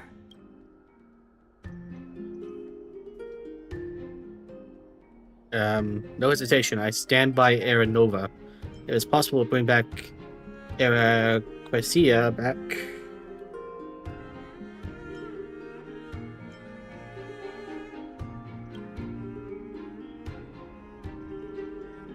How are we supposed to send Amphorius back to Era Chrysia? We all know that Era Chrysia is a thing of the past, Lady Kindness. Please, enlighten me. How does the Council of Elders plan to turn back time? Let the three Titans of Calamity be born, and Era Chrysia is nevermore. But bring demise to those Titans, and Era Chrysia will descend upon us again. I don't know if it works like that. Know that the Council of Elders is never one to make empty promises. Look at who we have on our side. Anaxagoras, one of the Grove's 7 sages, and Castorus, Idonia's goddess of death. With the help of these two heroes, I can promise all of you that Era Chrysia will exist once more. Aren't they Chrysos heirs? They're supporting the Council of Elders instead? It's clear from the start that these heroes do not get along well in their group. All the more proof that Aglaya isn't fit to speak on behalf of every Chrysos heir. I am in favor of Era Chrysia. Era Chrysia! Era Chrysia! Idiots.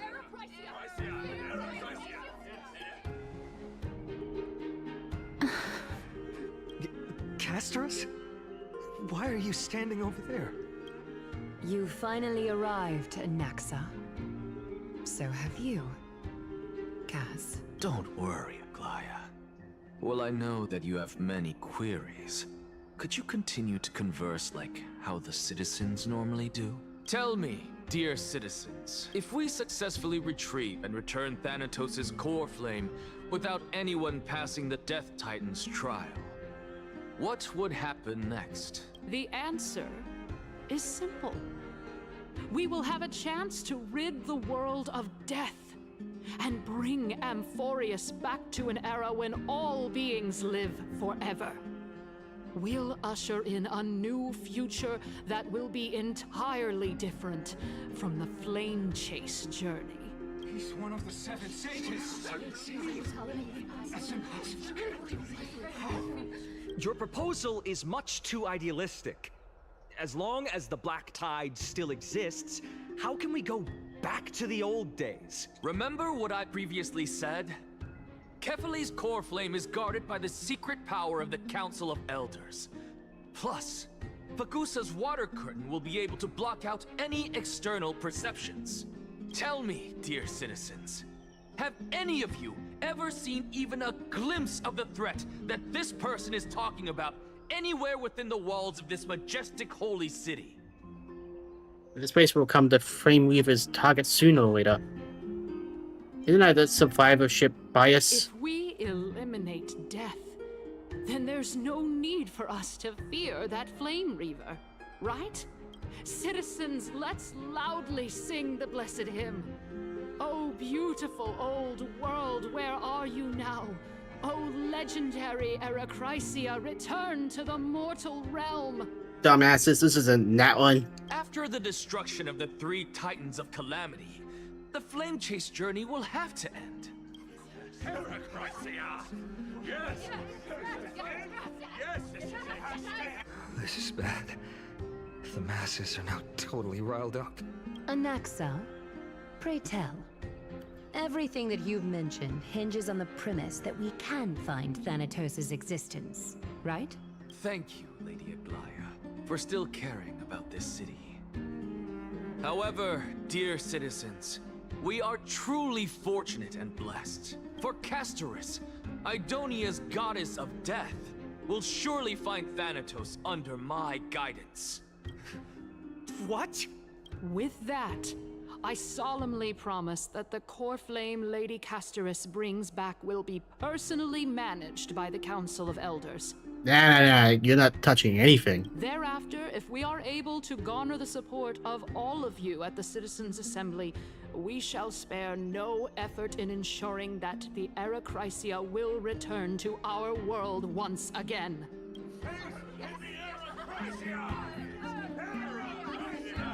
With the balance shattered, the result is clear. By Kefali and Talent above, as the Theoros I have observed, Akama has chosen her destiny. The issue up for discussion at this Citizens' Assembly shall be modified to the suspension of the Flame Chase journey. This resolution shall be put up on the Wall of Heroes, such that all citizens are aware of the city's way forward.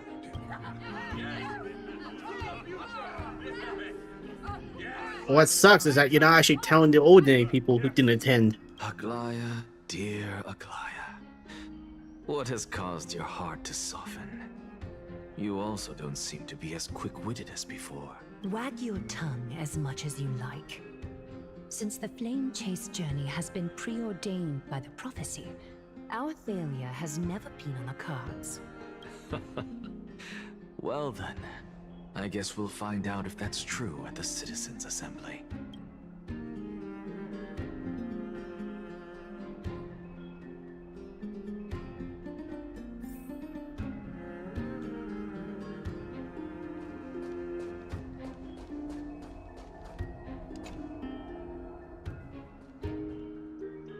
Well, it seems that when I sent you to look for Anaxa, I unintentionally facilitated your partnership with him instead. Yeah, why'd you switch sides, you sexy goddess of death?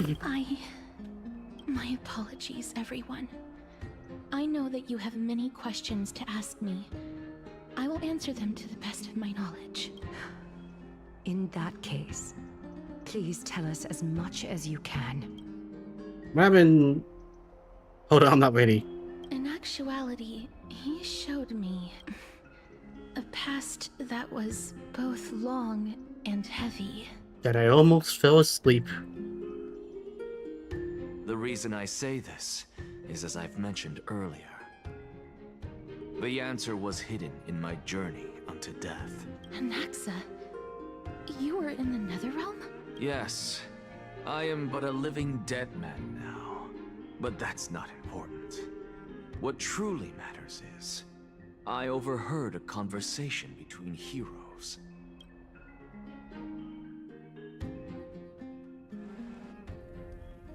Have you heard of this tale before? A tale about the ocean god's treasured pearl. Our hometown. It was a seaside town which enjoyed the ocean breeze and glorious, peaceful times, thanks to the wisdom of its ruling queen. Until one day, an evil dragon descended upon the town. Its wings were large enough to blot out the sun, while its claws were sharp enough to rip the waves apart. It barged into the tall tower and devoured the queen's beloved daughter. It even settled itself in her bedroom, like a tyrant king. The queen assembled 300 warriors who managed to subdue the evil dragon by chaining it up. However, when the queen slit open the dragon's belly, she realized that the princess had long since been digested, and all that was left of her was a pile of bones. Devastated, the queen wept for several days. It was then that a devious, smooth-talking scholar arrived at the palace and suggested that the princess could be revived through the use of dragon bone and dragon blood. That liar called this process the secret art of alchemy.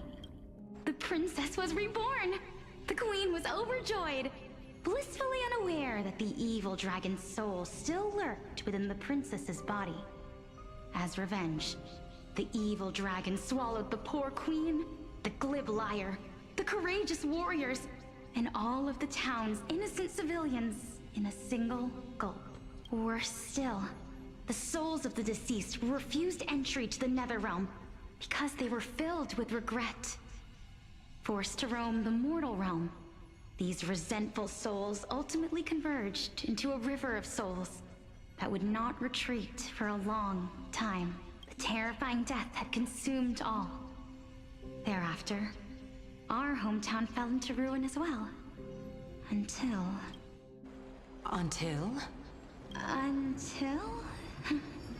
Actually, I don't know what happened next either. Oh my... It seems that you still like to whet people's appetites even after all this time, Pelixia. Wait, are we back at the baths? So, according to your story, this is how I used to look? It's practically a mirror image. And yet, what exactly is this? A miracle that I created with alchemy. As for what it is and how I was able to accomplish it, I'll keep the answers to myself for now. Might as well just said, I won't bother with the answers because it's just too long and complicated. Oh, my goodness. Is this cliffhanger really necessary? Yes. Because I can't explain it any other way. Quiet, Titan. Continue to enjoy this splendid play, and the truth will naturally reveal itself. Dragon, huh? I've heard this legend before. In that case, what do you think of it? I think that this so-called alchemy was a tenuous analogy added to the story by future generations. After all, you've never heard of a tradition of alchemy in your hometown before, have you? Indeed. Before I left home to pursue my education, I never even knew that anybody was looking into this area of study. Wait, what happened to your eye? Therefore, we can just treat this tale as a fable told to young children. A fable, you say? If so, what moral is it trying to impart to the kids? I guess it might be the concept of equivalent exchange? Oh? I thought the moral might be closer to something like honor the dead. What? At a loss for words? No. I merely realized that we're both thinking of the same principle. If life is priceless, then there is hardly anything else in this world that is of equal weight to it, right? Indeed. As expected of the wisest scholar in the land. You flatter me. Why don't I ask you a question as well, as a form of equivalent exchange? Of course.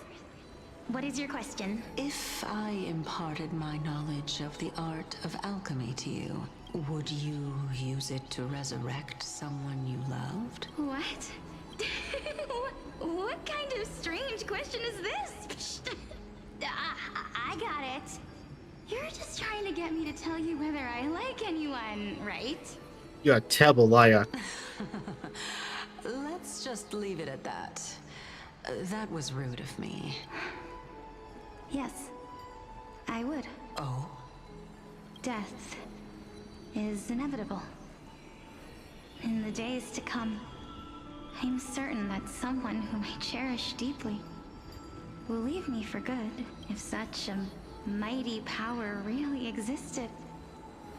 I think I would use it without hesitation.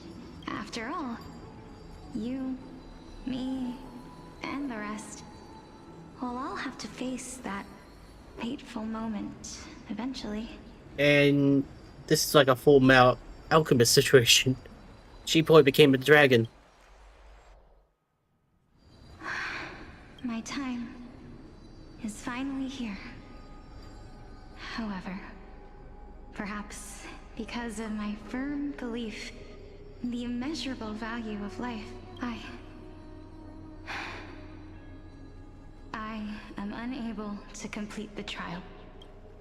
You shall wither, and through that, the dead will sprout again from the remains, and be reborn with the dead flame. It is a pity that fate is such a cruel mistress. Is there no other way of interpreting those words? I'm afraid that the meaning is clear. Between my sister and me, one must pay the price. Our trial can only be completed when the one chosen sacrifices her life. I'm afraid that the prophecy might even have selected a pair of twins for this exact purpose. Fortune makes fools of us all. Wait, that one shouldn't be active. Oh, wait, this is a... My bad. I forgot this wasn't a flashback. My sister is prepared to sacrifice herself. And yet, I can't do the same. How absurd. My time is almost up, but I'm still afraid to welcome death. What should we do? If I'm ultimately not able to make up my mind... Since Chaos is willing to guide all of us and leave this trial to the end, there is still plenty of time for you to ponder. That's right. Don't allow the fog of an uncertain future to cloud your mind. Trial, prophecy, the topics that they're discussing seem familiar. But these three people must not have left their names in the epics. Otherwise, I would have some recollection of this.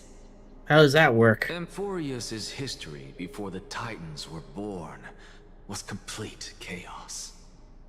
Is that not strange by itself? I have long held three hypotheses about this.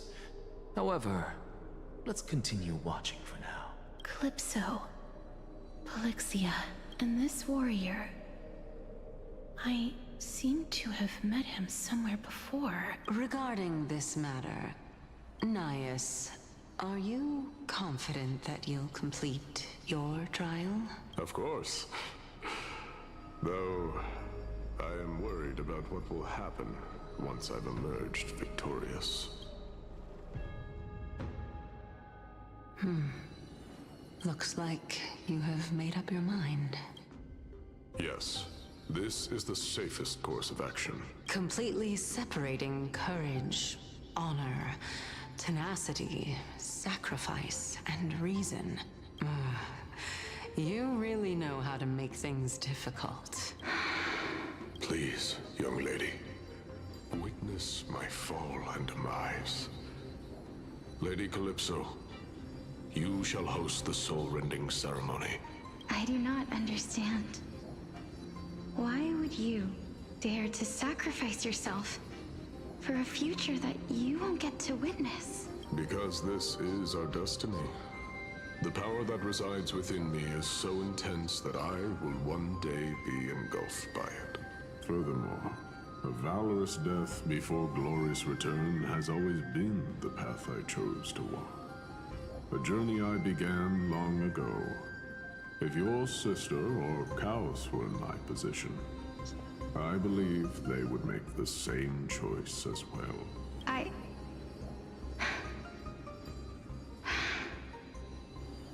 I'm not that brave. I don't know how I'm supposed to face such a serious affair. Despite being Death's chosen one, it seems you still don't know how to face it. Let's chat, young lady. Perhaps I shouldn't end my journey so hastily. Since there's still time, I'm not worried about letting fate wait a little longer. Of course. This warrior is Lord Nias. Yeah, I'm pretty sure his name was said like 3 times already. As the embodiment of Nikador's divinity, he entrusted his life to us and allowed humankind to end his madness. That means that what I'm currently seeing before my eyes is, in fact... Looks like one hypothesis of mine has already been proven true. These heroes are the true forms of the Titans, before they attain their divinity. If so, the chosen one of death that he speaks of is actually... Polixia? Is the previous form of Thanatos? But her appearance... If this is true, as long as we can find out where she went, we'll naturally be able to figure out the location of the Death Titan. But before that, we first need to witness what ultimately happened to Lord Nias.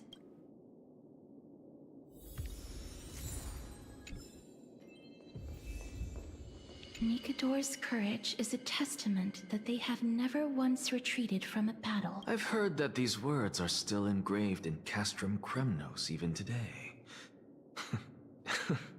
It didn't occur to me that they were actually part of an alchemical formula. Yeah, funny that.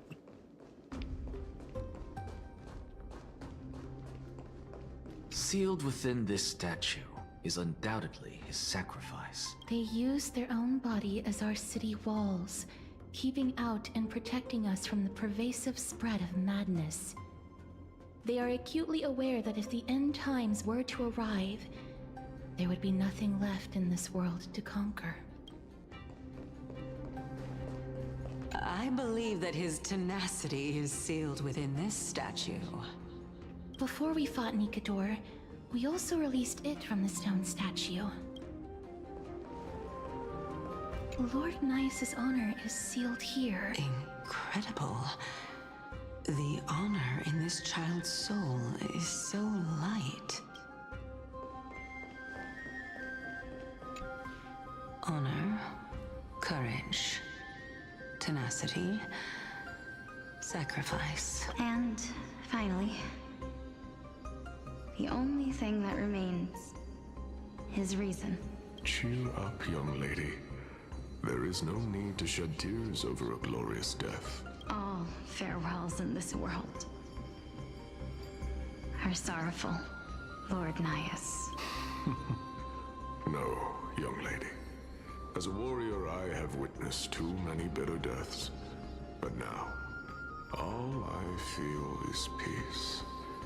I did not know until this moment that mortals could live their lives in such a way. Although only a sliver of your soul remains, you remain so optimistic. Or maybe the truth is that you aren't able to feel sorrow anymore. To be honest, I don't know either. But I am certain of one thing. This is not an acceptance of death nor apathy toward it. It's not even a feeling of despair. I am just enjoying what remains of my life to the fullest. Enjoying? Indeed. Along this journey that we've taken together, not only have I changed the world, I myself have also changed in the process. And now I have reached the journey's end. When I look back and see the grand epic that I've personally written, how could I not revel in that fact? But when you depart the mortal realm, won't all of your accomplishments be reduced to nothing? Separation and death are two sides of the same coin. Reconciling this doesn't come easily for a mortal. Finally, let me recount to you a story of mine, young lady. The first time I returned from the battlefield, I felt extremely hollow. The calamity had devoured everybody on the battlefield but me. When I returned to the city alone, the citizens held a banquet for me that was far from pleasant. I felt as though I was still on the battlefield, and the person who had returned was nothing but an empty shell. It was late into the night by the time the banquet ended. My head still reeling, I returned alone to the barracks. On the way back, I encountered someone. It was a crazed scholar looking at the night sky and muttering to himself by the side of the road. Although I tripped over him and fell, I wasn't angry in the slightest. And maybe because I saw myself in him, I inexplicably asked him a question. Do you think that it'd be better if we just died on the roadside like a couple of stray dogs? To my surprise, he shrugged his shoulders and sighed. To someone who is currently experiencing death, dying and living afford the same amount of bliss. Nice impersonation. Now please go away and don't block my starlight. Are you trying to say that there is no difference between living and dying? For they are both journeys that lead toward death? That's exactly what life is, and death is, but a scale to measure how valuable the journey was. Journeys and epics are only glorious and magnificent because all things eventually fade to dust. Therefore, young lady, don't detest your fate. Instead, willingly and respectfully embrace it. The embodiment of strife, telling me about the majesty of the world. Indeed. I believe that when the fated moment eventually arrives, you will be able to understand my words. It is time for me to knock on death's door. I will set up a long table at the end of the road and humbly await your arrival. When that moment finally comes, let us drink and be merry then. I knew this day would eventually come. This is surprisingly long.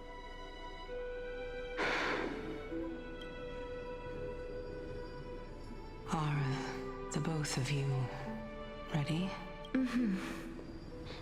Elixia, I'm here. What? This... This is quite interesting indeed. Is this... Elixia's sister?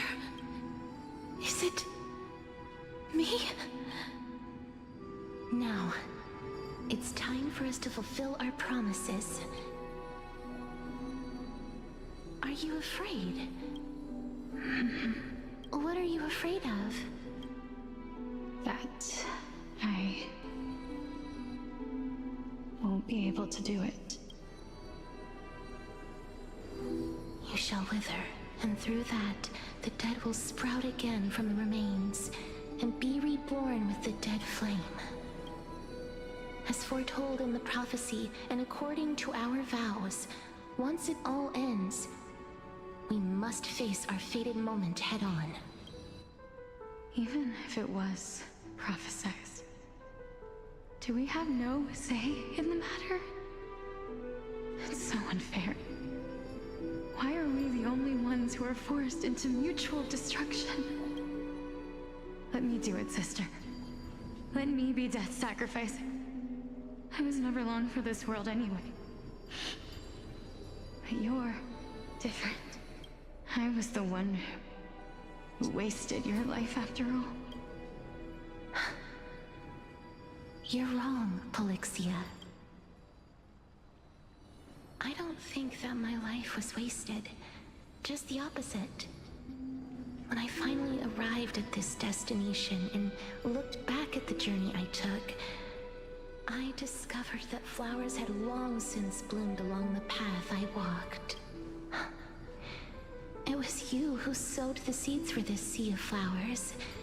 One that is more beautiful than the promised land at the end of the world. Besides, I have lived a fulfilling life. Even though I was fated for sacrifice, none of the things that I've experienced will dissipate. Instead, they'll forever live on as memories inside your head. Will they not? How could my memories of you ever compare to the actual you? Well then, tell me, what exactly are we?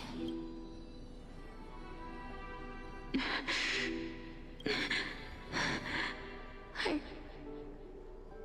don't know. I don't know either.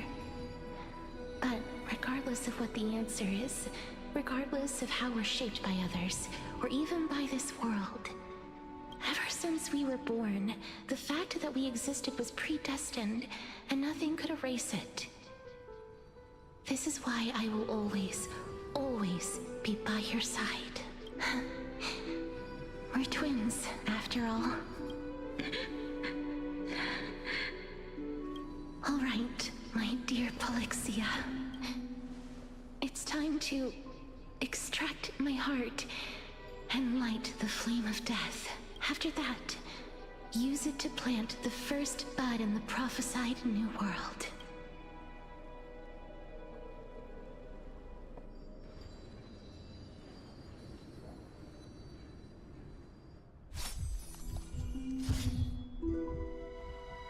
If I imparted my knowledge of the art of alchemy to you, would you use it to resurrect someone you loved? Death is inevitable. In the days to come, I am certain that someone whom I cherish deeply will leave me for good.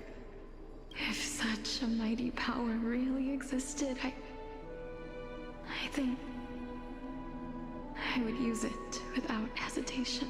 Even now, my answer remains the same.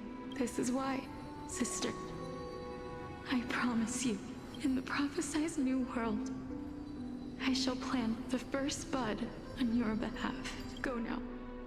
Return to the ocean god's treasured pearl, our hometown. I shall open wide the entrance to the nether realm and grant you a second life. The living beings on this earth shall respond to my call and lead you to the sacred daylight. Remember, do not look back on the land of the dead, and do not stop moving. In the new world promised by the prophecy, march toward your new life. Ask for the price of our equivalent exchange. Let me be the one to pay it. Everybody, we've come to the end. Unfortunately, I am not compatible with the Supreme Being, so I was unable to completely fuse their soul into my own body. However, being able to glean all this from them is exciting enough. I'm certain of this now. Before the Titans that we are well acquainted with were born, a group of heroes roamed the land. These heroes followed a prophecy and took possession of divine authorities one by one, until they eventually became the pantheon of the New World, just like the flame chase journey of today. Amphorius's history is cyclical in nature.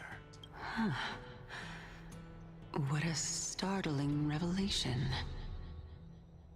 This means that the demigods, who bear the core flames, will also become the new Titans at the world's end, thereby shaping a new world? I believe that this is the truth behind the Era Nova, as mentioned in the prophecy. So everyone is going to sacrifice themselves and become Titans. This is utterly unbelievable. Besides, those twins in the past, even if they really are Thanatos, their whereabouts are still unknown even today. Are their whereabouts truly unknown? Didn't Polixia mention that seaside town? The birthplace of alchemy in the tale of the dragon. In our world, there exists a city which perfectly matches that description. Styxia. But the people there worship Fagusa and bear no relation to Thanatos. I have also never been to that place, as in the time of Idonia, it had long turned into underwater ruins. Take this. This is... the new Sporist masterpiece. The Philosopher's Stone. It was made by transmuting all of the sages' wisdom into a single entity, with their flesh and blood as its foundation. Not the Philosopher's Stone. Bad shit always happens when that's involved. Remember? I've mentioned before that the art of alchemy is all about conversion, tempering, and ascension. This process also applies to the pursuit of truth. Regardless of how unbelievable this sounds, the truths of the world have been refined from the impurities. And I'm basing that on the fact that, there's a certain sorcerer I know who used it to survive Ragnarok. It's not Valeth. Think about the story of the dragon. This stone will lead you to your real hometown, allowing you to reform the door to the Netherrealm and discover Thanatos' fate. You still look as confident in your victory as ever. But what if your conjecture is wrong? Simple. I shall merely admit to the entire world that my experiment was a failure. However, my line of thinking will not fail because I have already planted the seeds of doubt into the hearts of the masses. Actions speak louder than words, Castoris. With the assembly about to begin, don't forget the promise you've made. I've already searched for so long. I'm willing to try one more time. While we converse, her life is also slowly slipping away. But before I leave, I have another question. What exactly did we witness just now? That was the world imprinted in Kefali's soul. If we are to prove its existence, you must take the final step. Go. Do not disappoint me. I understand. Hey, child of humanity. Don't get antsy. I still remember the question you posed to me. As a scholar, I do not wish to offer up ambiguous conclusions. Let's discuss this topic again when she manages to find the evidence. I merely wanted to ask, was that stone transmuted from your heart? If so, rebirth is no longer an option for you. Why not? When I was a child, I lost someone dear to me. When I was a teenager, I lost my faith. A while back, although you saved my life, I also lost my soul in the process. Now I'm merely forsaking my body. What's the big deal? Why are you always finding ways to die? Isn't it good to be alive? This is but a necessary sacrifice on my path to transform into the purest of them all. Can someone who's dead even claim to be the purest of them all?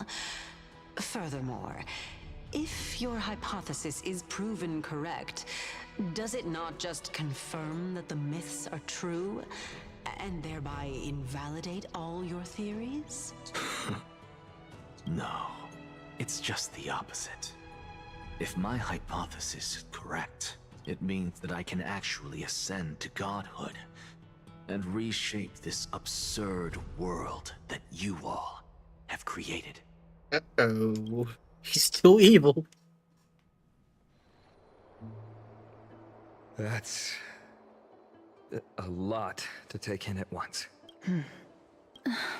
Lady Aglaya, please, let me explain. Go on. You know that the core flame of death has always been the greatest unknown regarding the Era Nova, which is why both you and Kindness desire to gain the power to control that core flame in the approaching Citizens' Assembly. Professor Anaxa has come to a consensus with Kindness.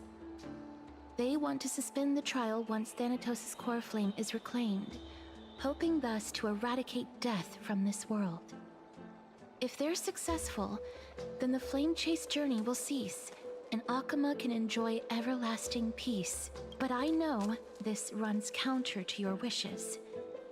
So long as we do not usher in Era Nova, the Black Tide will never be eradicated. Even with Lord Mighty on the front line, and the Black Tide not posing an immediate risk, the danger nevertheless remains. Yeah, should we actually check on him? I know he's immortal, but he's probably gonna get tired. Honestly, it's difficult for me to assess the pros and cons in this decision. But someone must bring the core flame before we can begin negotiations over it. The Titan could be very near. I cannot let this chance slip by. Besides, someone has to make this trip to bring back Mrs. Soul. Well said. You already had every reason to seek an audience with Thanatos. It's that great performer who has weaponized your wishes and placed us in this difficult situation. A world without death. Do you desire that too? If fate dictates that my path must oppose yours, I will do all I can to resist it and protect what I aspire to achieve. Lord Mighty showed me that without taking the first step, all talk of what follows is moot. Guess what? She changed. Unsure to say, but offer a smile. Have mercy, Aglaya. Stay at your Fritz. I am not going to punish her for that. I have always hoped to hear you speak your mind, Cass. And I am glad to have heard your true thoughts. When I speak my true thoughts, I get nearly executed. Styxia. I visited that place in the past.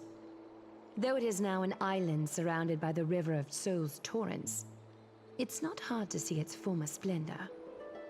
Go. I will not stand in your way. As for you, you are someone who has cheated death. I believe you have more than enough reason to make the trip with Castris and meet the god of death himself. Yeah, I get to meet the Grim Reaper or Devil or whatever. Castris, I too look forward to your journey. I wonder what kinds of new interpretations your completed story will bring to the Flame Chase journey. Thank you, Lady Aglaya. I hate to put a damper on this heartwarming moment, but... What? If Styxia is now an island surrounded by the river of Soul's torrents, then how do we find a way in? Lady Treby is probably... The answer is quite simple. In the myths, Zagreus once made the domain of the dead their treasure vault. That is to say, they could enter and leave the Netherrealm as they pleased, and if they could do that, then it follows that the demigod who inherited their divinity must be capable of the same. I'll see you at Memorial Palace at Action Hour tomorrow. Cypher shall be your guide to finding that ancient city.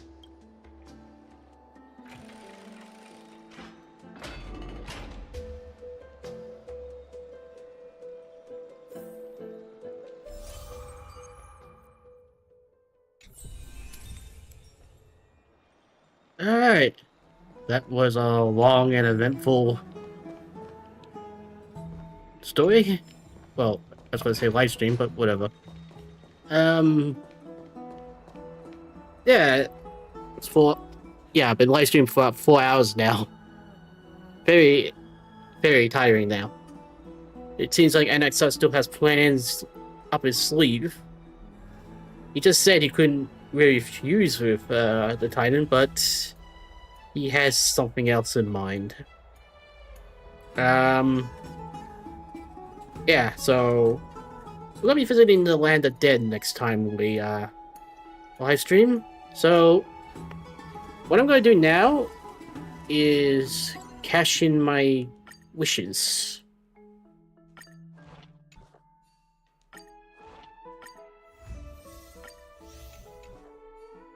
And see if I can get her like home.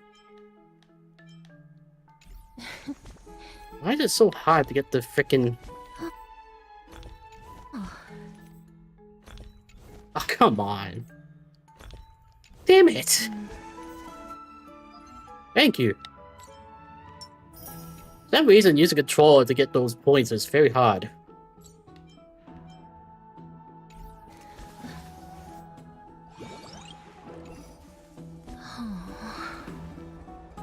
Okay, Ooh, I got a lot. No way, it's very small. See if we can get it.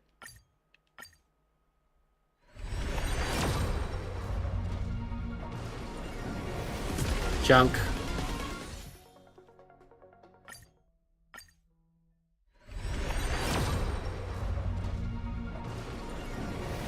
Junk.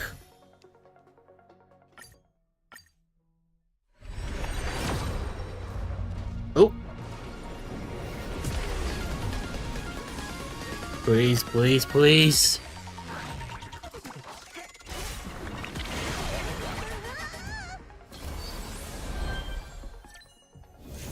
Damn it!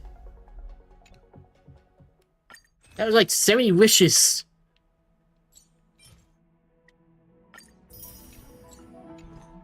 And why'd it have to be Japods? I don't use him.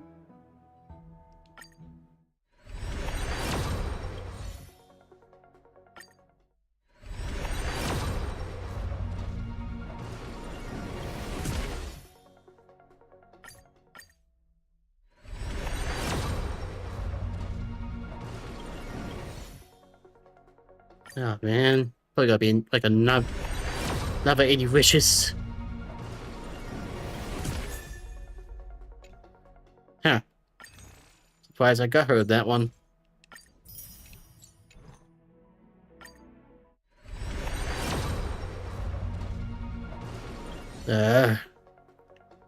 Not looking forward to it, but I may have to pay for it. Which I don't want to do. Alright, well, I'm gonna call for today. I hope everyone enjoyed. Please tune in next time. See ya.